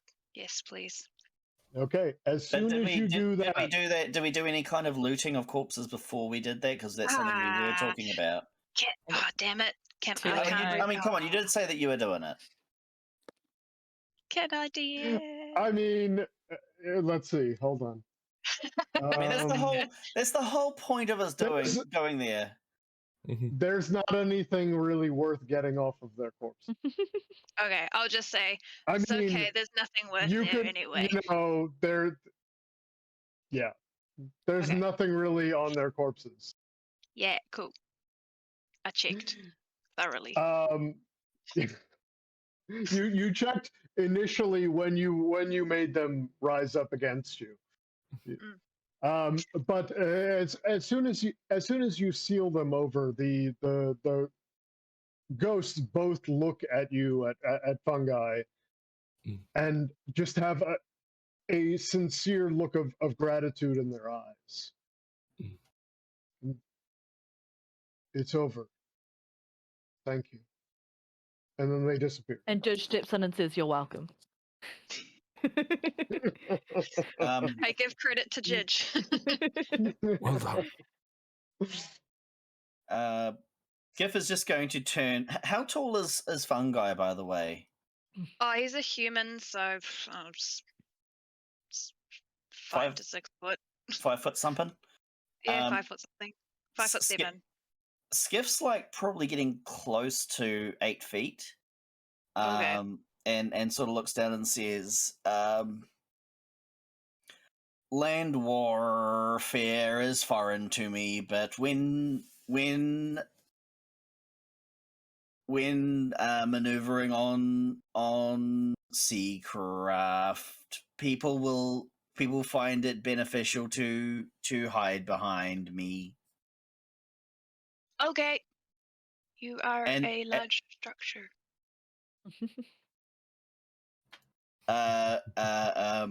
Skiff just acknowledges himself and says, "Correct." And then he's just like carrying his sword out like really far away from himself. I suppose you are like halfling equivalent, because it was it halflings or gnomes can like hide behind somebody one size bigger. So Oh yeah, because I you're. suppose a you're- human can also hide behind someone. It just needs to be one size bigger. Skiff's probably a bit isn't quite that. He's just very tall. Like he's probably more bulky. He's bulky in the sense of like he's been bulked up a lot with like damaged parts of ships and stuff like that. Don't say that in but- front of the GM. We could have got advantage and stuff there. He's on the Don't talk yourself out of extreme it. the extreme end of medium. Like yeah, the very extreme end of medium. yeah. I'm not going up to a large category. That's asking for trouble when we get to like a certain size thing. So True. Could we go Yeah. for All a right. 5-minute break? Yes, I was about to say let's do a quick 5-minute break. That'd be great, Sweet. and then come back in. All right, we all good to go? Yeah, I'm good just to a go. reminder that for 10 minutes, Judge still has Bardic Inspiration. Noise. Indeed. Reminder for the And- next 59 minutes you have. 59 There you minutes go. and 38 seconds. No, 48 seconds at this point. And he's just, like I say, he's just holding it out front as a light source now. Should I be doing Professor X style, like for concentrating? Just like concentrating and keeping it up. Okay. I would like to do a. Let's go with a 3rd level. Oh, okay. My cure wounds doesn't go up in levels.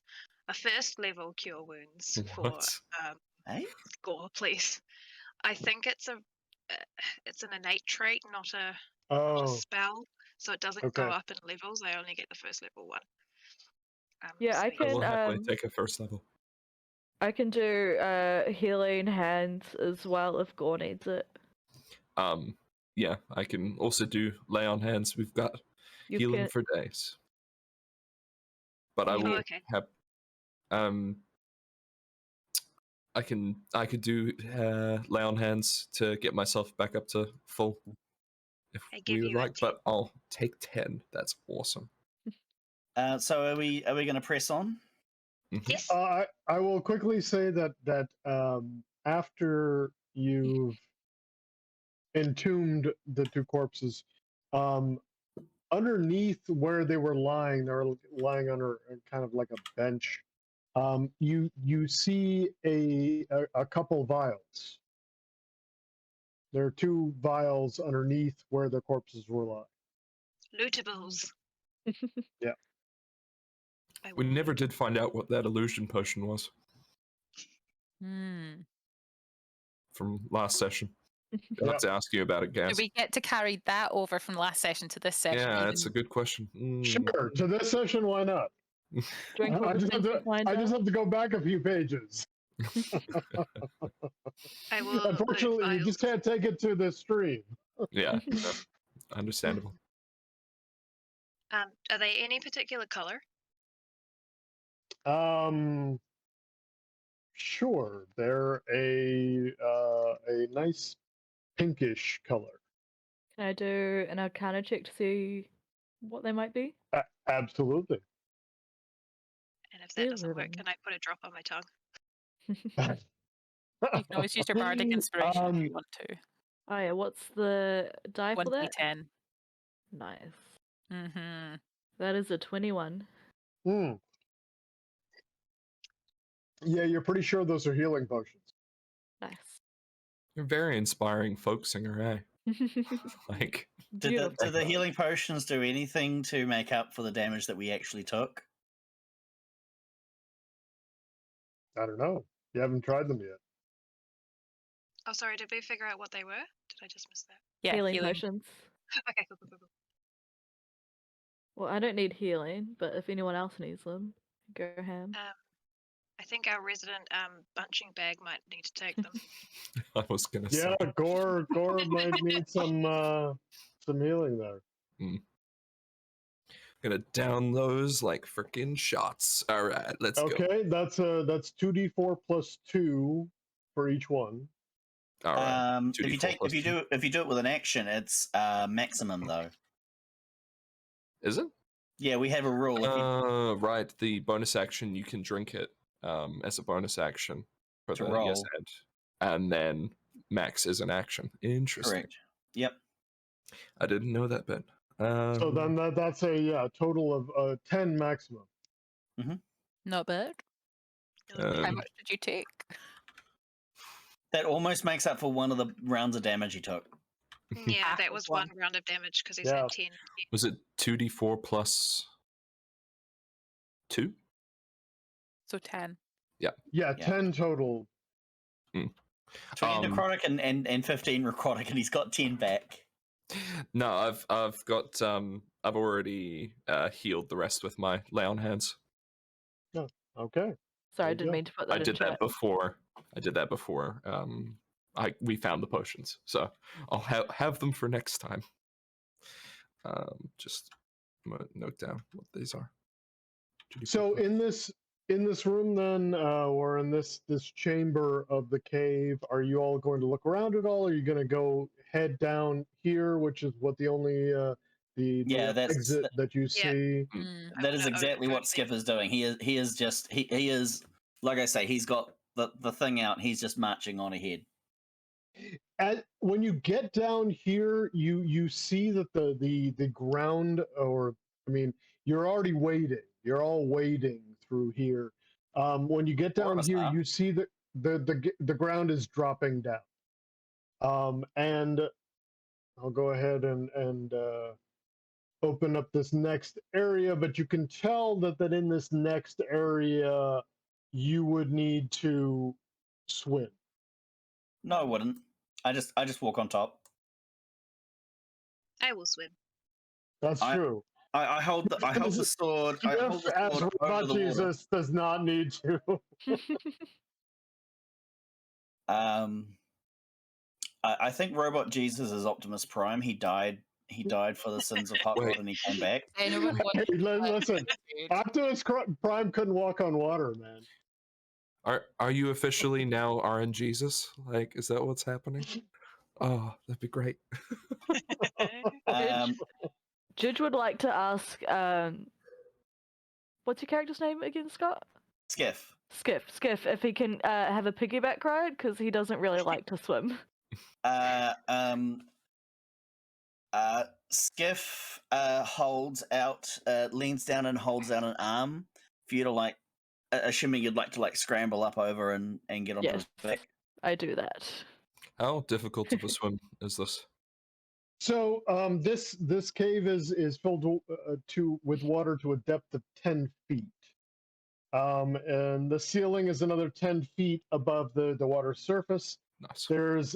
I'll just finish describing it. There's a large opening to the east into another chamber. And then there's a lip along the bottom edge, preventing water from proceeding any further over here on the east side there. And there are large claw marks visible along the lip there. Is the water clear? Could I see if I put my head under the water? Could I see to the bottom? Sure. Yeah, it's very clear water. It's a little bit murky from the rest of you going into it and sort of stirring up the bottom. I'm levitating myself over it. I'm not going in the water. Skiff just holds out another arm and is just going to piggyback as many people as he can. I'll swim. Nice. Yeah. Because I have the capability. Do I see anything on the bottom of the cave floor at all? No. It is also worth noting that Skiff is also holding his. I did say before I was holding my sword down to to shine some light to the bottom of in the water to try and see if there's anything in there. Yeah, you're just holding your flaming sword over the water there. Yeah. Yeah. No, I mean you can see through the water. It is clear. It just seems like a kind of a natural cave, and there's nothing really down there. How Then I will cold's the swim water, by the straight to way? lip. You know, it's pretty chilly, but not super uncomfortable. None of you getting Okay. hypothermia if you're spending time in the water. All right. I will swim straight to the lip then and try and stand up and dry ground because. Yep. Skiff just walks to the end and decants Jidge, and then like comes back for the next person if they want it. All right. Turns to Eddie. Do you require transportation? Nope, I believe I can move myself up and down, but I can't move myself about, so I'm just like pulling myself along the wall. And just I just like toss you a rope and I just pull you in. that also works. Yeah. Just like, like full sailor, and then just like I just stand to one side and just like stare at Gore as he swims over. Was that not what we were supposed to do? Let's get up onto the lip and I would find that task impossible. When you all get over to the lip, the chamber that you're going into now, it appears to have been dug out of the surrounding stone. So before now, this was all natural cave. The part that you're in now has clearly been dug out of the stone. The floor here is slick with moisture, but not flooded. So once you climb up this lip here, it is an actual, floor. You're not wading through water anymore. like You can tell that this place was once a bedroom. Stains on the floor mark where there once stood a bed, a desk, table, and chair. The splintered remains of this furniture have been pushed into a corner over here. Those guys should have had a sleep here. At this point, before we go any further, Skiff is just gonna can see that there's like an exit type thing to the north. He's just gonna like go north and just sort of like peer into the next room, if that's all right. Okay. So yeah, this door, this is a large wooden door to the north that's ajar. Let me just quickly finish with saying what's in this room, and then Absolutely. so there's a wall next to the door, full of books and scrolls, filled with colorful covers and attractive shades of parchment on the shelves here. Skiff, when you look through into the next room there, first you have a high perception there. So as soon as you get close to the door, you hear music. And it's a very calming, pleasant music. This is like,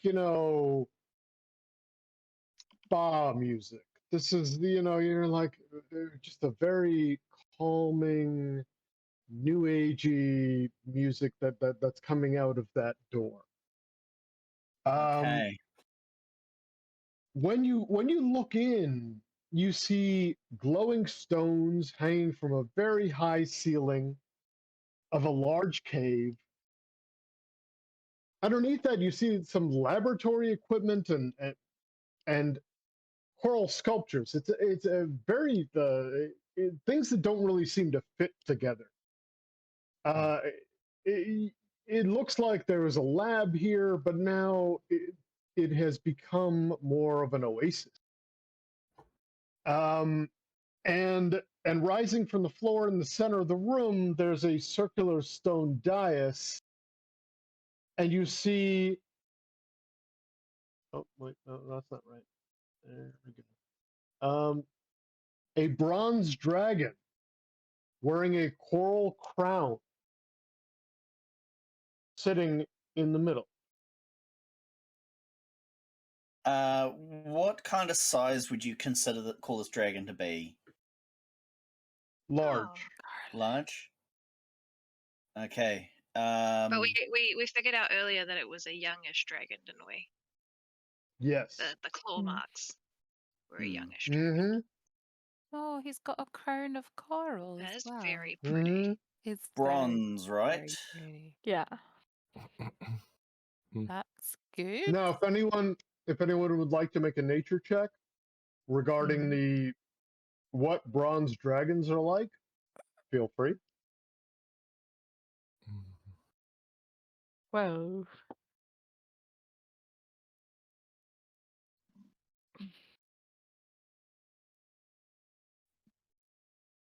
Oh, that's a good old 9 there. Yep. Jidge knows that bronze dragons are the metallic dragons, which means they're good dragons. Skiff will just well, I mean, at this point, I'm the only one who can see the dragon, though, right? Yep. Does the dragon see That's- me? I mean, I've got a big honking fire sword, so I'm going to Yes. assume. The dragon looks. The dragon looks. Yes. Are you coming in here?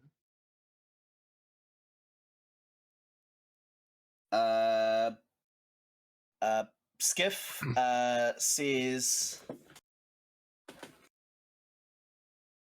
correct and walks in and closes the door behind him. But everyone else will notice, as bulky and as lumbering as he is, he's never been particularly noisy, but you can actually pick that he is projecting his voice in this moment, so people can hear him.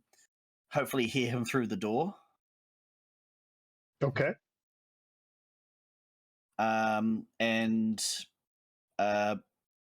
Skiff says, "Greetings, I am SK53.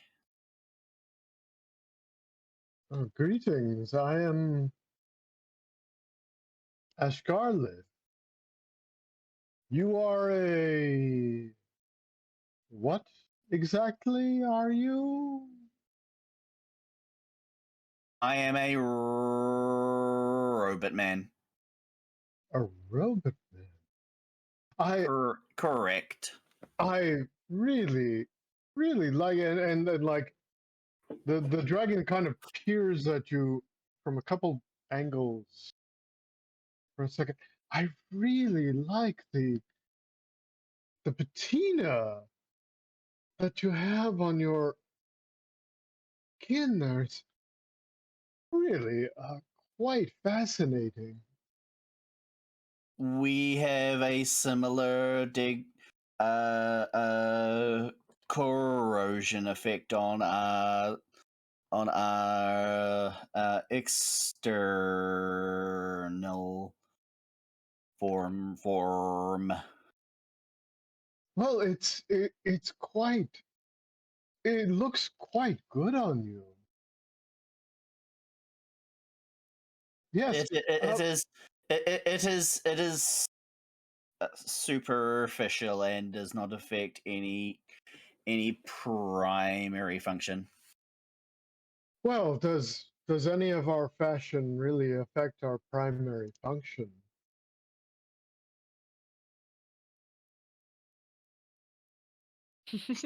My at this point he's realizing he was supposed to be giving information out to people through the door, and says, "What is a dragon doing in this location?"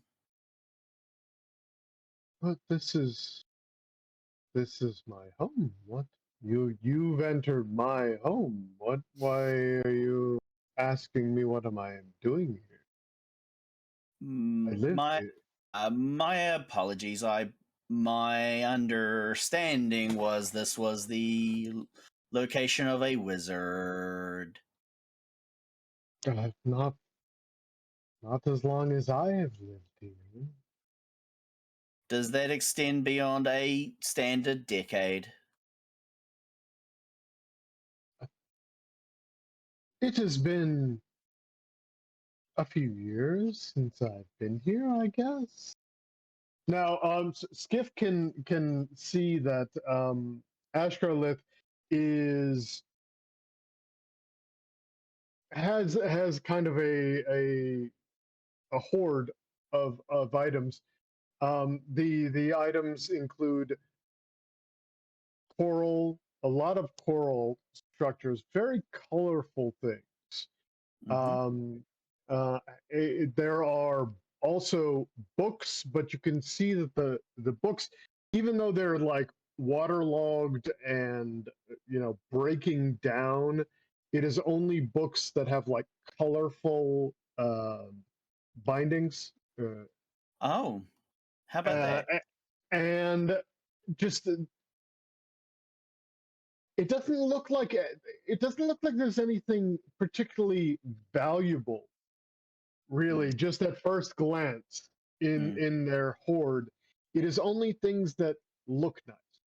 Okay, Skiff at this point is going to perhaps make an insight roll just to get a general vibe of this dragon. Sure. Just to make sure, like, and that is a 18, 17 plus 1. Can I check? I'm sorry. No, go ahead. Can we actually hear what's going on through the door, or do we just think he's gone through and has disappeared? I mean, he hasn't disappeared, but he did close the door behind him. Okay. I'll say if you want to make perception rolls, those of you who are still behind the door, feel free, and you can hear. But he did close it. The intention was basically, this is a dragon. I am not going to let my new friends get targeted by a dragon if I'm going to be seen as an invasive force. No, fair enough. Yeah, fair enough. So basically, I got an 18. Do I generally get the vibe that we should be worried at all about this dragon? You do not feel like you should be worried about this dragon at all. Like, as long as you are straight dealing with this dragon, you feel like this dragon is not going to be attacking you if you don't. If we don't once again, don't start, none won't be none. Exactly. Yes. I would just say Ashgar.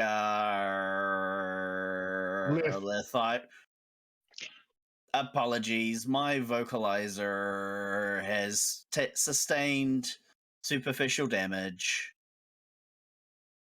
That's okay. My colleagues are behind this door and me, and now that we have assessed you are not you are amiable, I wish to introduce you. Oh, that would be wonderful. Thank you very much. Okay, and he just opens the door and just says, I have met a dragon. Nice. And then just holds the door open for everyone to come in. He actually looks at his sword. He actually holds his sword up and just sort of says, "This is. I cannot stop this. I wish to not be perceived as threatening." Oh no, I think it's quite fetching. I mean, it goes well with your whole thing. I mean, the light off of the fire on the sword looks wonderful on your it's not skin, is it? Your outer coating. I greet the dragon in Draconic, which I've decided is going to be French, and say, Bonjour, comment tu t'appelles? Ah, bonjour! Oh, je m'appelle Ashkarlith. Je m'appelle Etty. And then I'll introduce the group and explain that it's probably better that we speak in common. Ça va, ça va. Damn it.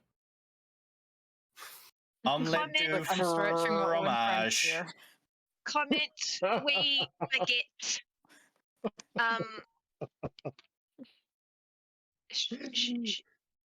Eiffel Tower. Croissant. Omelette du fromage.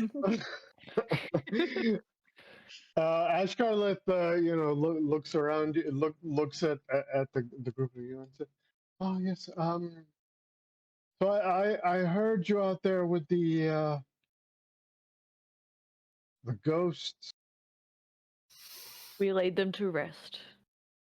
Really? Yes. Oh, Yes. wow. Well, that was very nice of you. I felt like it was what they deserved. Why did you leave them out there? If this is your home. I really never really paid them much mind. Yeah. I We will don't be know. the savior of the beaten, the broken, and the damned. Wow, that's a lot. All right then. But we try our best. Mm. Yes. Oh, by the way, you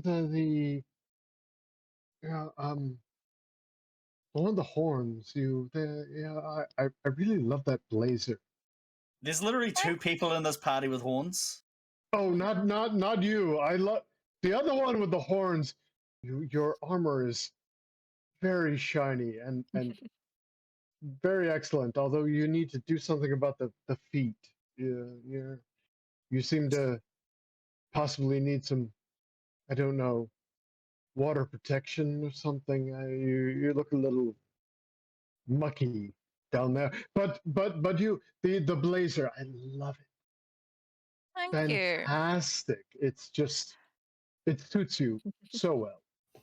Okay, Have Joe. you seen a wizard about at any point? Zikran, we told he lived around here.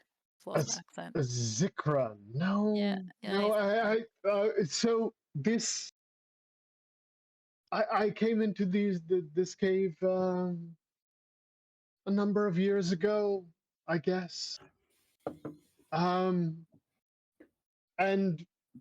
obviously there was some humanoid of some sort here before, but it seemed like a nice place to be. And as you can tell, and as I said, you all hear this that like there's this just soft music playing through here, and like there's just a feel like you can.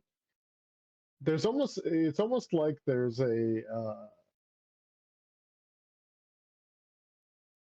little bit of a light that's pulsing through various colors, that sort of comes off of the sides of the cavern. It's just it feels very, very pleasant and calming. And Askarlith is, I've made this place my own. I feel like it's a very comfortable place. It is grand. This is a bonny place to stay. Well, thank you for saying that. That's very nice of you. Does anyone have to spell magic? Because I feel like there's magic. I have to spell magic. Do we need to I detect magic also- first? Yeah, So I don't have detect magic. I also do not have to take magic. My sword's got fire I on have it to right now. That's what I can bring. Can I do like a general dispel magic on the area, or do I need to do it on like a specific thing? I mean, you. The spell says choose one creature, object, or magical effect within any range. There you go. Within range. I will try it on the guy's crown because that's Hang- what does. Are you detecting magic or are you dispelling? Sorry, Spelling dispelling. because I don't have detect. Okay. I'll try dispel magic on his crown, because if there was something controlling me, I would assume it would be a crown.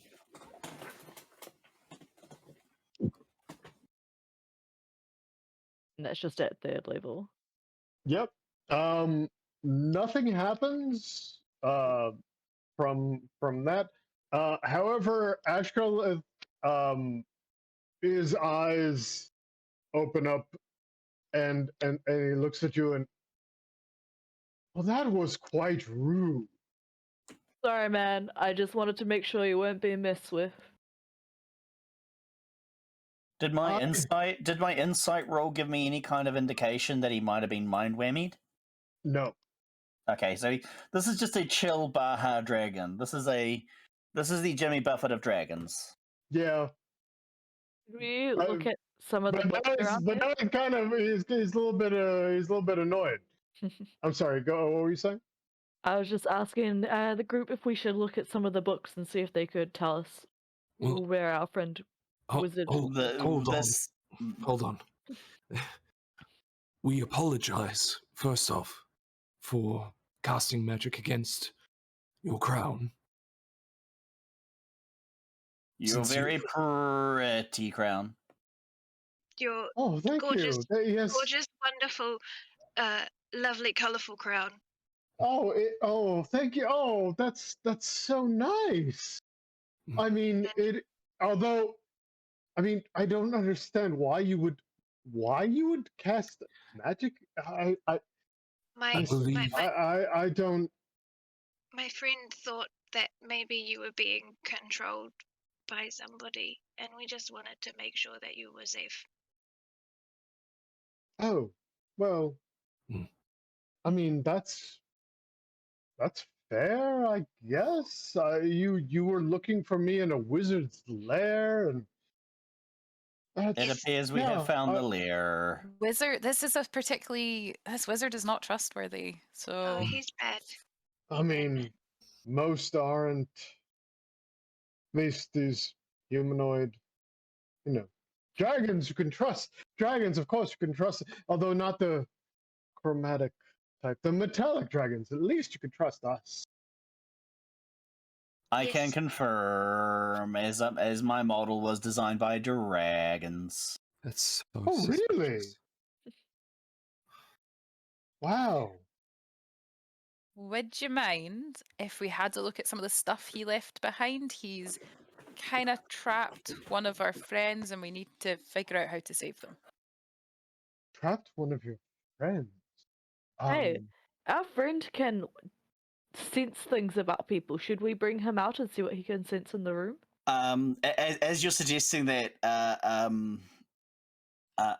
Skiff immediately blurts out and says, I wish to share a book of poetry with you. And he takes out the book that he's been working on the trip down. And says, I notice you have found a number of books with interesting colors that you have chosen to keep. So if we find any books with a unique color, we will be sure to inform you. But we do not. And it's basically, I'm hoping that you're picking up that we have got a very pretty blue book that does not need to go into this guy's collection. And I'm trying to distract him with a poetry book, which is we're now moving on to more flowery terms to describe things with the rhymes. Yes, I would love to hear your poetry. This is and yes, of course, any books that you might find that you could give to me to add to what I've collected would be wonderful. Do you know anything about bindings? Spells, particularly? I can't say that I do. Bindings of spells? No. Not particularly. What about gins? Djinns. Oh. Yes, the spirits, the I believe you mortals think of them as wish givers. Yes? Yes. Legend Yes, has yes. it.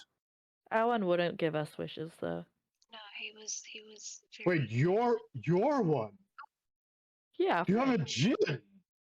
yeah. We met one once. He's not We- obviously he's not with us now. That We would be were weird. previously acquainted. Interesting.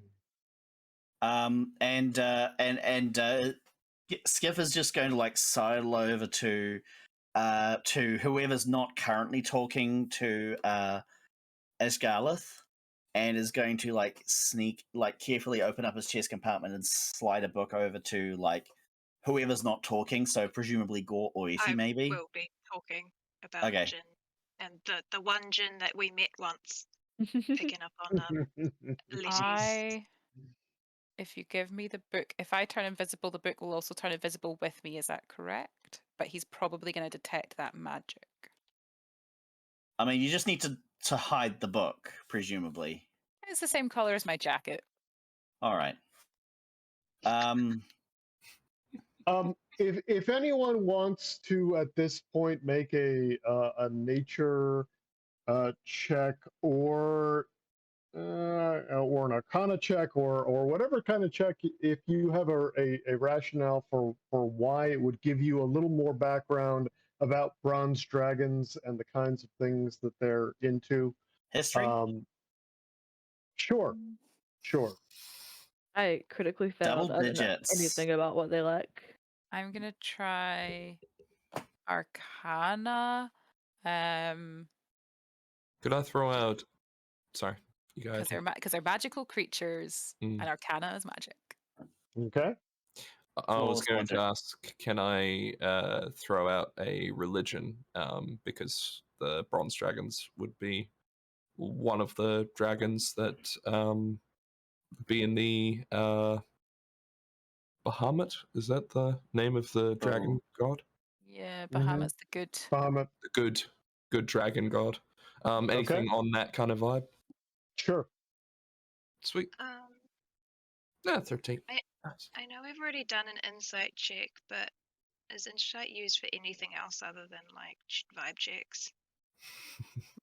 I mean, vibe check, it's seeing how you feel about, how somebody's going to treat you or what their intentions are. And I still have 3 bardic inspirations if anyone wants some bardic inspiration. I think I'll just do an arcana check too. Can I do a vibe check of this dragon? He's setting all kinds of alarm bells off, like Sure. just from Feel free. 16. Yeah, you feel like this dragon's being pretty straight with you. Being pretty straight. Maybe he's just a little kooky. Been in a coral cave. He lives in his coral cave, and Have we this is where he is. directly asked him what happened to the wizard? He said that there was a wizard here before, but he thought it was quite nice.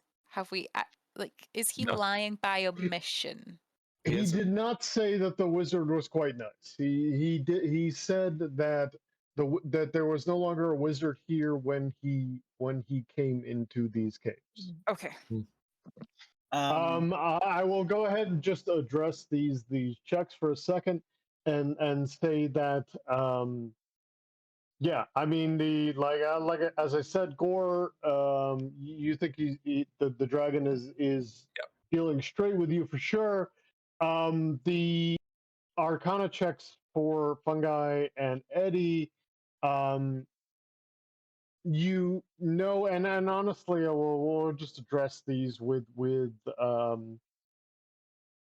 Skiff's 10 is just enough to say that that bronze dragons are kind of the seafaring type of dragons. In that like the sea and going out on the sea and aquatic adventures and stuff like that are things that are important to them. Go ahead. No, sorry, please. No, I was just going to finish with, like, you see that in the coral spire that obviously Ashgarlith erected that coral spire out there, the coral crown that Ashgarlith is wearing, the ocean and things about it are the most important things to them. So Ashgarlith, did you say Ashgarlith erected the spire? Did we know that? You could probably tell that. So let's just back up a second. I'm just going to I think I might just casually mention the spire to Ashgarlith. Just mention that the spire was something that we were using as a means of coming here. Oh, the spire. Did you like it? Yes, Yeah, it was very pretty. Yes. very pretty. It Well, is a unique structural component. I mean, I worked on it for a while. It took a bit to get the coral to grow in those structures, but I think it turned out pretty well. I wish to query, when did you build it? Oh, it's soon after I got here. I started putting that up. I mean, I've added little bits and bobs to it in the last few years, but it's been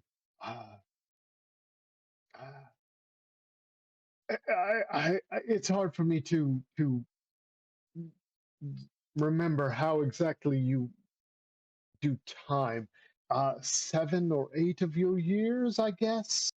Um, Can I sneak out while this conversation is happening with the book just to the other side of the door to be able to chat to it without the dragon necessarily seeing? and if I ever think that Ashgarlith is looking remotely like, I want to just basically run interference because I've got my wand of fireworks. So like, if everyone just wants to have like a little aside, I'm just going to burn a couple of charges and we'll talk about, like, I'm just going to go full in on seafaring stories and using my wand of fireworks because, like, yeah, something's not adding up here. No, the time. How does the book know about the? Yeah, Is the book precisely. being funky or is the dragon being funky? But the thing is, the book said that he got the information about the Coral Spire from the wizard. Maybe we should And ask that's the what- dragon to take his human form. They have human forms, right? These ones. Mm. Mm. Yeah, I want to talk to the book. You go talk to the book. People Skiff's are take free is to that complain. Skiff's take is that the dragon is being on the level. That was a pretty good insight roll. And I'm going to he's stick pretty around. convinced. Yeah. I'm going to stick around because sneaking out's not really.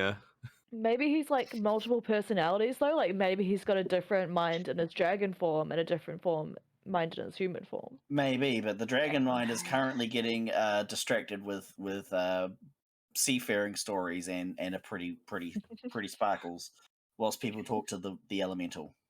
I think I've got a little bit of levitation time left, so I'm just gonna like levitate out the open door.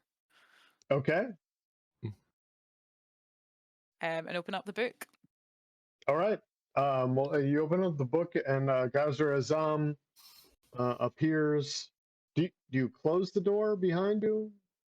Yeah, I don't close it to make a noise. Just close it enough that it's like ajar.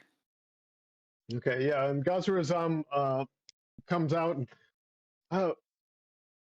oh, we are Hello. here.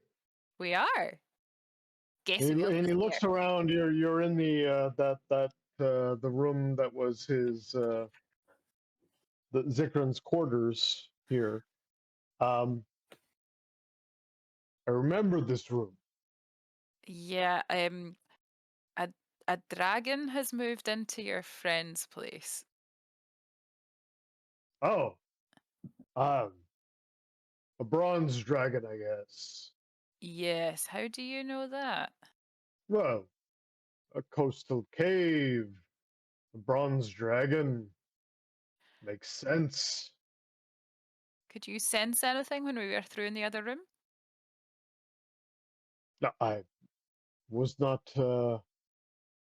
really aware of what was going on in the other room. Wait, is the dragon here?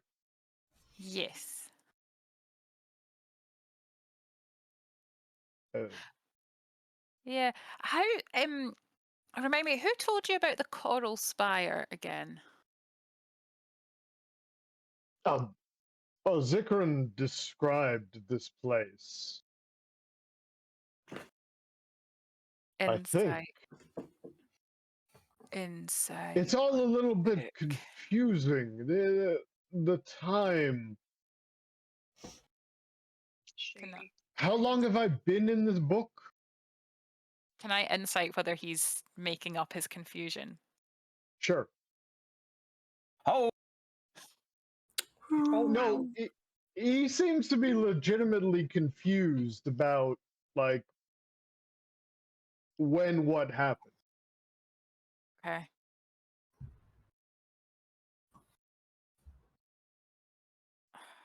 So he doesn't know, and the the dragon, doesn't know. Like He to knows Can about the I spire. can I look through books and Are see? are you just going to start looking through books without asking the dragon? We did I'm ask pretty sure before, the and he said dragon already yes. said yes. We did What? ask Wait, before. he Yeah. he said yes. You can look through my books. I think. No, wait, no, because You we sure started about talking that? about. I'm pretty sure we talked about a pretty. We talked about we had a book, and I quickly no, so we had actually better ask. Then I will ask if I can look at the books. Look through the Uh, books. oh, I mean the through my things.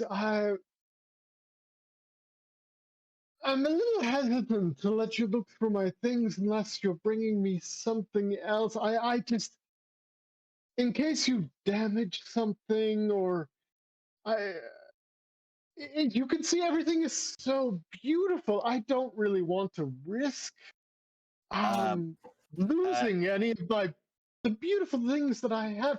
Do you have fireworks anything go again. possibly to Fireworks go. that is I'm sorry. Are are you going to give me that? If the integrity of these books are compromised, I will give you this in exchange That's to cover wow. damages. Well, I mean, that seems fair. I just please, just be careful. I have a lot of things that I really enjoy the things I have. I'd rather not lose any of them. I would like to pull out a moonstone, which I have in my inventory, and just Okay. be like, I can look through books if I give you shiny. Yes, Shiny. that Take. is that is Actually, I can speak very Draconic. I say that in Draconic. we that is will get. very shiny. Indeed. Oh, yes. Yes, absolutely. Please look through. Thank you. And I just go and look through the books. Okay. I'm gonna ask Um. Gaz. Can I ask Gaz one more thing? Yeah. Can he remember what the last spell he cast, or the last wish he granted for Zikram was?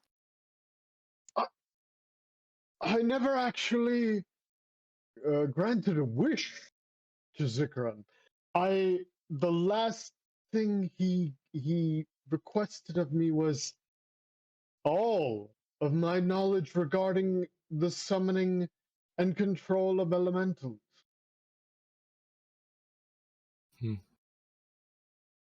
Did Jinn count as elementals? Mhm. So he's asking about how to summon an elemental from an elemental. Yeah, I mean, Jinn are kind of like, there's like Jinn and then elementals and then like mephits, and like they're at like the top of the elemental ladder, essentially. Anyone Do else? I Any find ideas? What's anything interesting in any of the books? Can you make an intelligence or investigation check?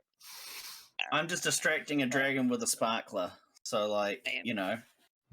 absolutely the wrong person to be doing this check.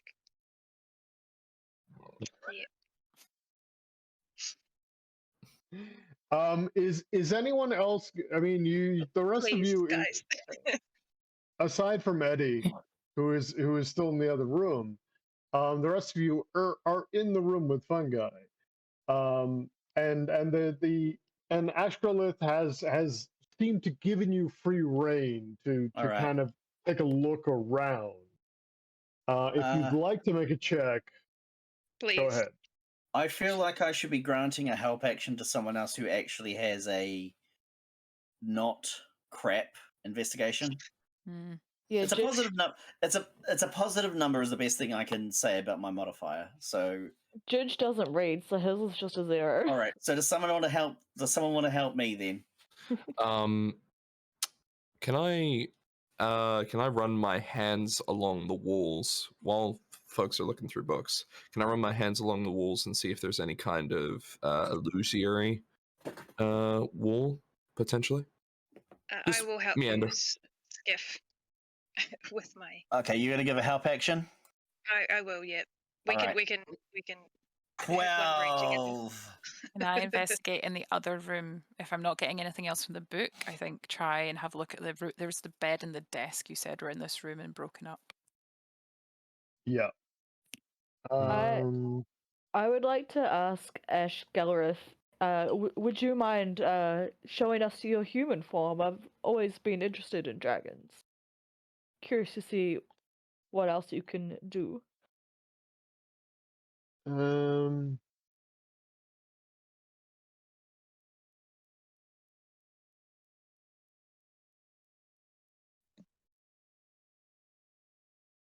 you also wish to see my human form? Yes. Yes. You have a human form? He stands upright and his arms fold behind his back and he bends down and then he gets up and then just says, "That was humor." Nice. Can Judge make a persuasion check? Yes. 12. Okay. Yeah. Ashgrelith is like, well, yes, I don't really get that request very often. I mean, I live alone here in the cave. Why not? And just all right, and transforms into a very very beautiful looking man. In kind of green and gold robes. Here you are. Would you call this beautiful man wizard-like in any way? I mean, he's wearing robes. So if you think robes is the definition of wizard, then maybe. But other than that, I think the skiff clothes is clothes. Would sending be able to send like mental images? Like if you're, or is it just words? I think it is just words. Like it's literally just words. Yeah. Yeah. Because you have to like You count can't them. send like an image You can paint for a sending. 25 word picture. Yeah, it's like, exactly. Can you use like ASCII art? You know. Sure, yes. Yeah. I 25 words or less.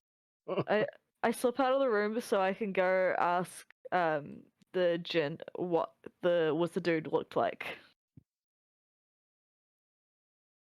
So, as soon as you leave, Ashgarlith is like, wait, now, I'm sorry.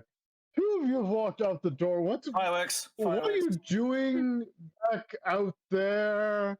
Yes, that's very pretty. I appreciate that.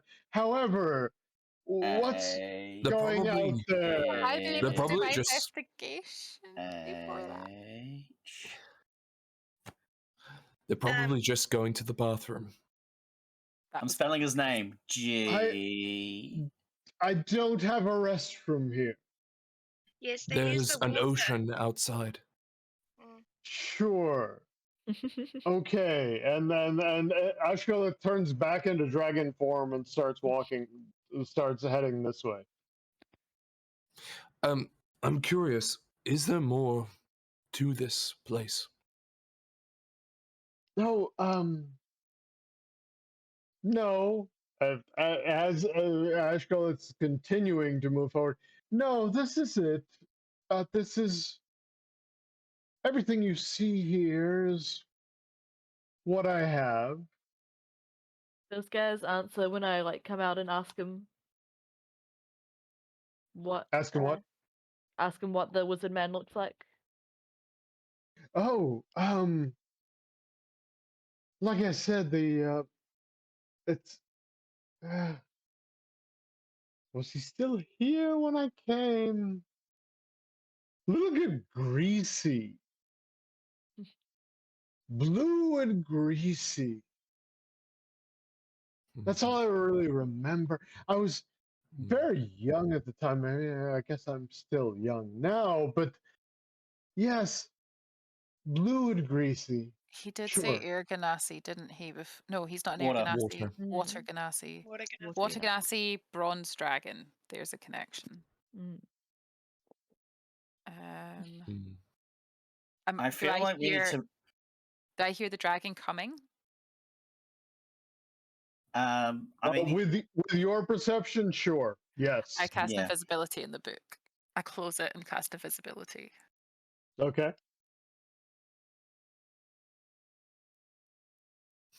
Does that mean you're effectively like holding thin air?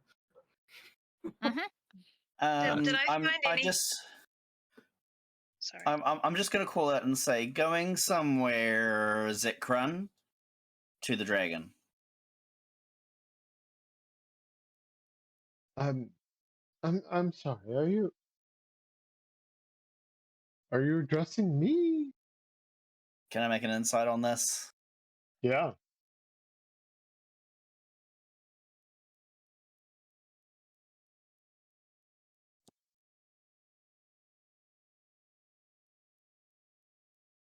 That's a D20. Yeah, the Ashgarlith is very sincerely confused as Okay. what you're. All right. He Skiffs just says, apologies. Is that not how you say friend in Draconic? No, yes, that's not right. It's ami. Me. Oui. Ça se Oui. très bien.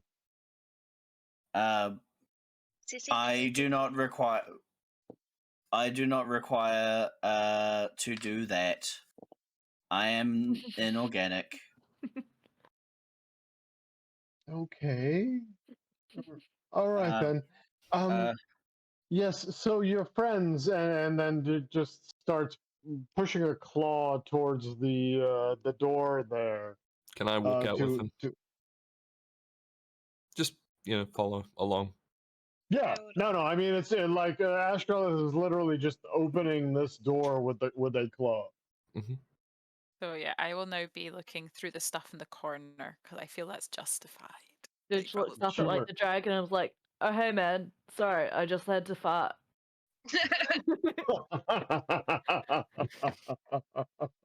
Trying to be polite, my bad. Sorry if it smells in here, and he like waves his hand around. Did I get anything from that 12 investigation, by the way? Oh yeah, with a help action from me. Yeah. I mean, the help action is the only reason that we got into double digits. Yeah, I'm sorry. That was investigating. Books. Ah, right. Yes. Not really. You kind of there's a lot in that pile that Ash has, and there wasn't anything that you really found with that check. Okay. I think we're just going to have to pull this band-aid off. I mean, the wizard's not dead because the dude's trapped. The dragon, like, something's not adding up. Hmm. I will, my running my hand along the wall didn't show anything. Where were you? Sorry, before when people were looking through books, I was wanting to run my hand along the wall and just kind of like check if there's any illusion. Where? Which wall were you doing that along? I was just gonna go around the room, if I could.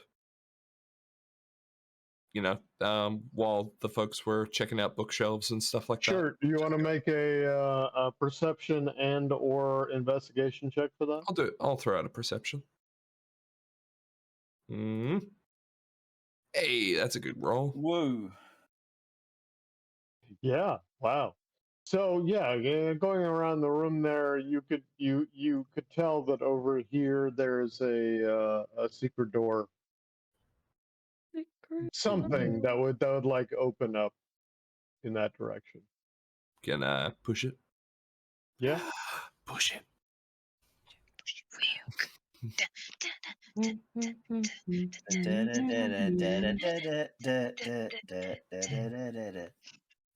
Oh dear. All right.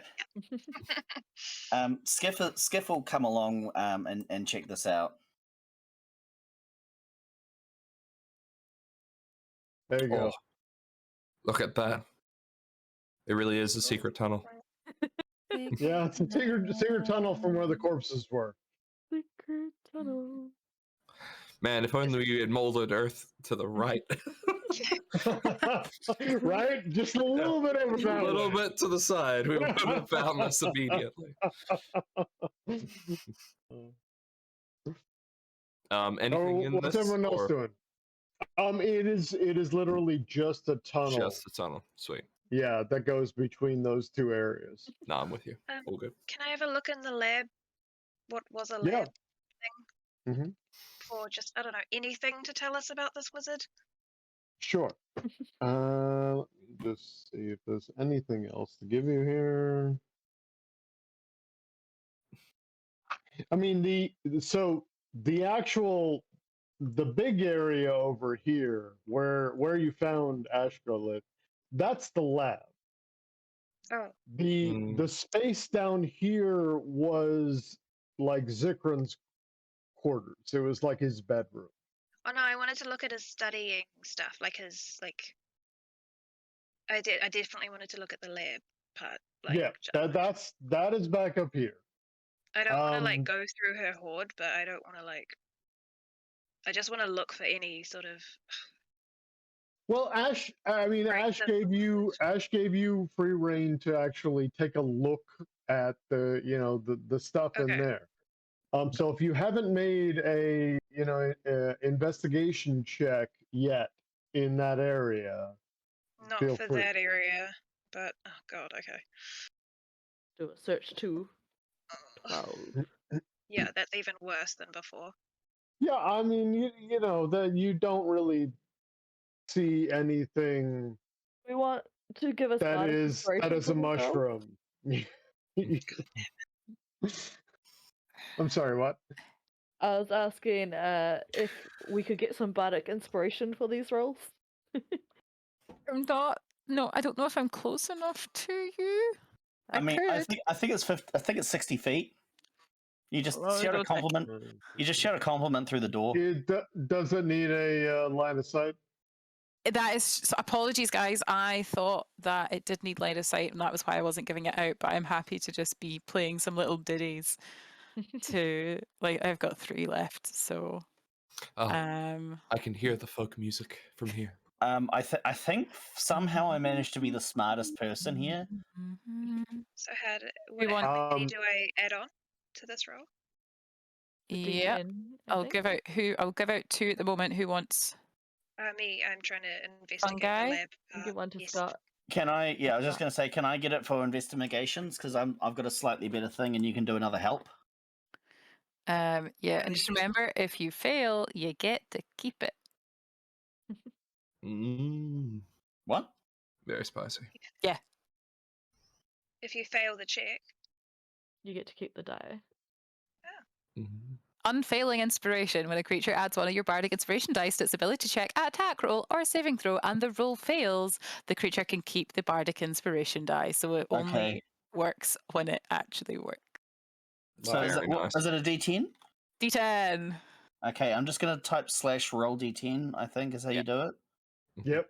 And that was a whopping Or I 9. can roll it, or I can roll it for you. 13. Hey, one better than before, 13. baby.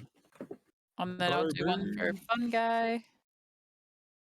so Oh, you roll it's it for a us. whopping- Okay, I didn't realize you I could can. do that. I'm beyond D&D Beyond. I can. D&D Okay. Beyond, baby. All right. That only gives Fungi a 10, though. That's So is still that better than a technically a 2. fail of a check? Sounds like a fail to me. It sounds like a fail to me. You're finding all kinds of beautiful things in Ashgarlet's hoard there. I go to the dragon and ask if he's actually. Have you read any of this stuff yourself, friend? Oh yes, of course. I And you've never- spend quite a bit of time looking through these books. And you never come across any information about Zikrim or where he might be? Oh, I mean, I read things about wizards. I don't know. I read something about the Cloud Peaks and flying fortresses, and I don't know. It's just not things I'm interested in, really. We heard back at when we were at the library, someone said something about a flying fortress, right? Yeah, that was a guy. Which book informed you about the flying fortresses? Oh, geez. Let me look. Oh, yes, this. And just like very daintily plucks a volume out with a claw and forefinger. I think in here. And then actually, like, Ashgrelith turns back into his human form as he's got the book and then starts flipping through. Yes. All right. Yes. Here. Yes. Something about cloud giants. Huh. Yes. Look. And just shows you the book. Which passes And- it to someone who can read. I don't know. Who takes I guess it? Skiff can read it, but like, yeah, in terms of, can Skiff skim? Can Skiff skim? Skiff can skim. Yes. I'm just gonna like read this whole thing about flying fortresses and stuff, and just see if there's anything in here that can help us out. Like, give us some idea about what happened. Okay. Go ahead and make a Arcana check. And that's with another D10 because I failed the first time, right? Sounds good. Yeah. Did someone want to help me with this Arcana check? Did someone want to help? Right. Is I'll help. someone gonna help Arcana you with check? that so you get the 20? Yeah, I'd love a natural 20. Yeah, I'm good at Arcana. I'll help. That'll be a nice little 27 if you I use can't it. read, but I can understand magic. All right. So I read some stuff, and you're like, and you're like Yeah. telling me what it means, and we. Yeah. You absolutely understand what's going on here. This is some real So- blind leading the blind stuff here. Yeah, really. Yeah. It's not that George like can't understand words. Like Judge has an understanding of what they are. It's just he struggles to read because like dyslexia stuff, you know. All right. So it's not completely stupid. Just takes him a bit longer, so he prefers to let other people read. All right.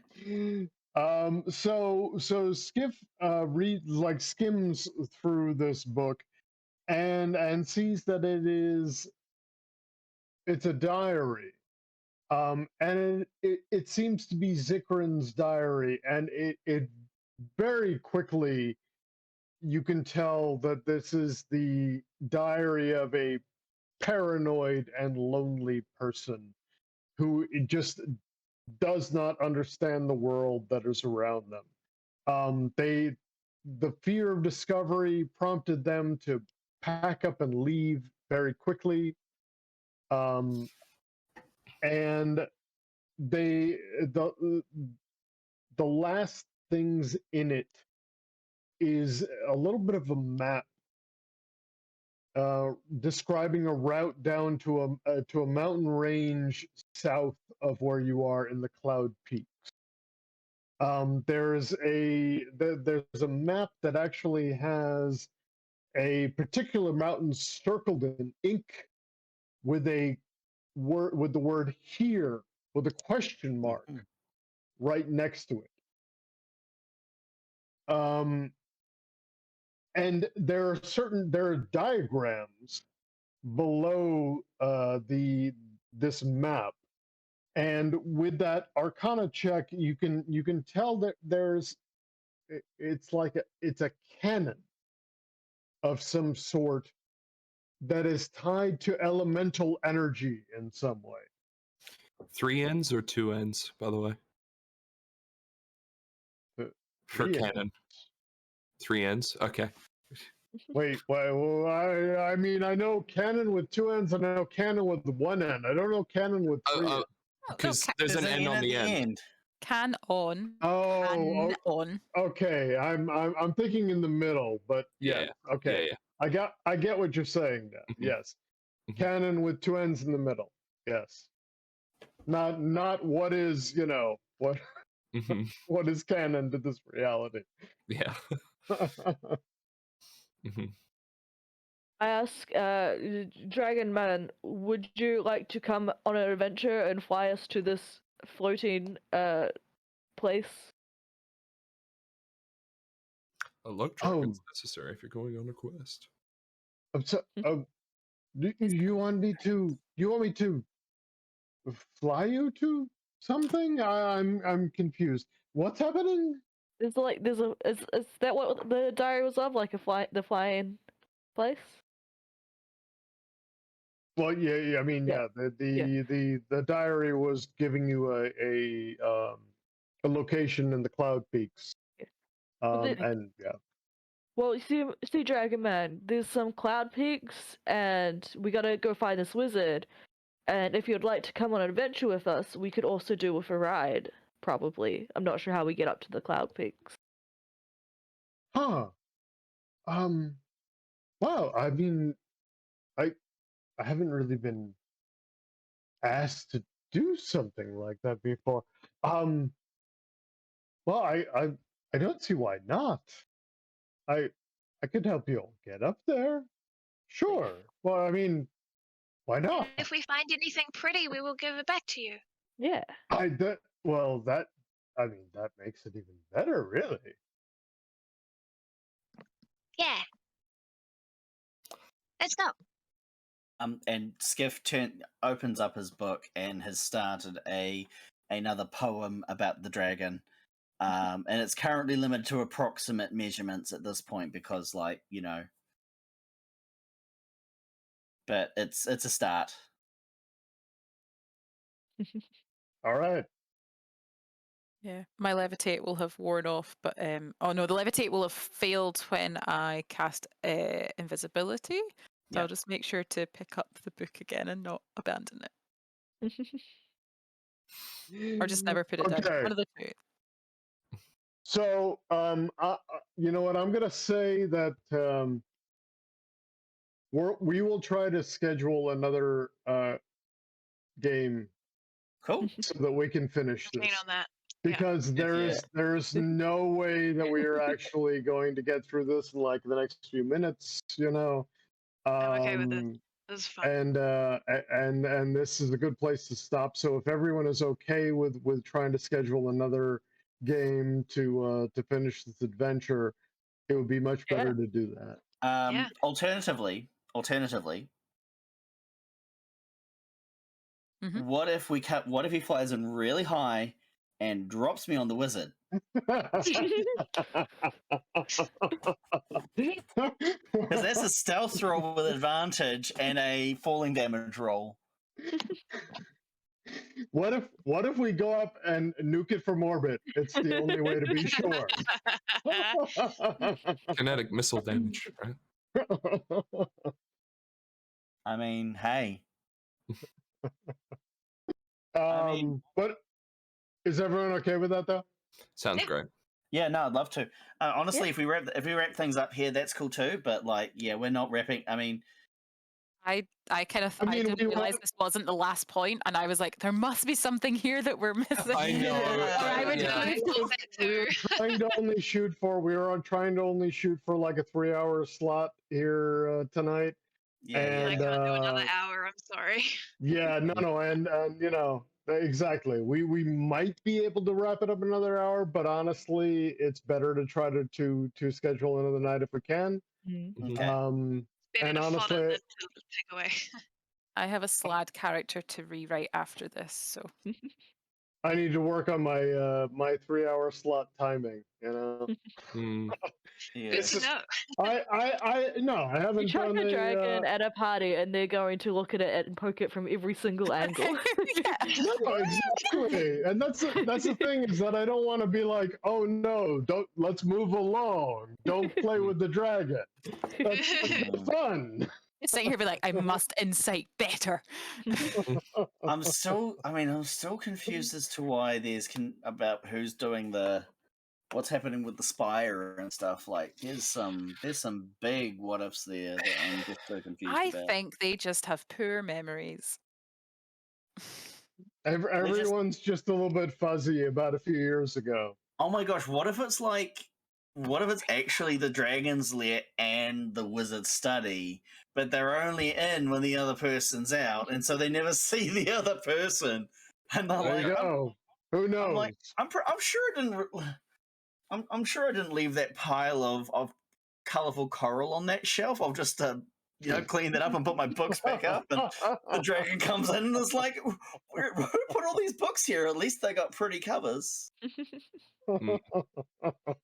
See, the last session, I was like, yeah, easily could have done that in 3 hours. This session, I'm like, in what way? If there's 2 dungeons, What way on earth? Yeah. So I'm very keen for a second. Yeah. All right. We still have plenty of time. We can absolutely get another session in the next month or so. Sounds Cool. like a plan. Good stuff. I just bearing in mind that I am in the UK at some point in the next month as well. Right. When are you back? So I fly out on the 21st and I land back on the 8th, whatever the Tuesday is in August. If that's 8th of August. And will you have any? So I Ninth. land on the 8th. Tuesday's off work for jet lag, and back at work on the 10th. Will you have any availability while you're there, or are you just out of pocket completely? Potentially, probably mornings are times that other people won't want to meet up. Yeah, it'll be really just early. as long as I know. We did. We had an ongoing game during COVID where at times we were having to get up at 6 a.m. on a Sunday. It was painful, but that was 7 p.m. for the UK. When it was 13 hours difference and it was 8 a.m. That was much nicer. Mm-hmm. Right. But yes, I Yeah. am. As long as I know ahead of time, and I don't have anything planned, then I will be happy to join in. Cool. All right, we will figure something out, and yeah, we've got plenty of time. We'll definitely set something up to finish this up well before the stream. But this has been great. I think you guys are going to be a great team for the stream, and I'm really looking forward to it. For the stream. Team for the stream. Team for the stream. Indeed. Indeed. And Abby, hey, thank you so much for doing all your recording there. I don't know if you're actually there, but I just want to let you know I appreciate you. Yes, thank you, Abby. Thank you, Thank you, Abby. Thank Abby. you. And thank you everyone for coming along to this session. I appreciate it. Was I was just hoping that we get like one of the team at least, so it wasn't just me missing out and everyone else got to team build together. But like everyone came through, and that's appreciated. So thank you. All good. Yeah. Thank Yep. you. No worries. Indeed. And for those who aren't familiar, go check out the podcast Unprepared Casters, because that's where the SK line of robots come from. That's Nice. right. Skiff. Okay. All right. All right. Then good night, all, and yeah, we'll talk soon on the Discord about setting the next thing up. Sounds Sounds good. good. Excellent. Bye. Peace out. See ya. All right. Everybody. Good night, all. Bye.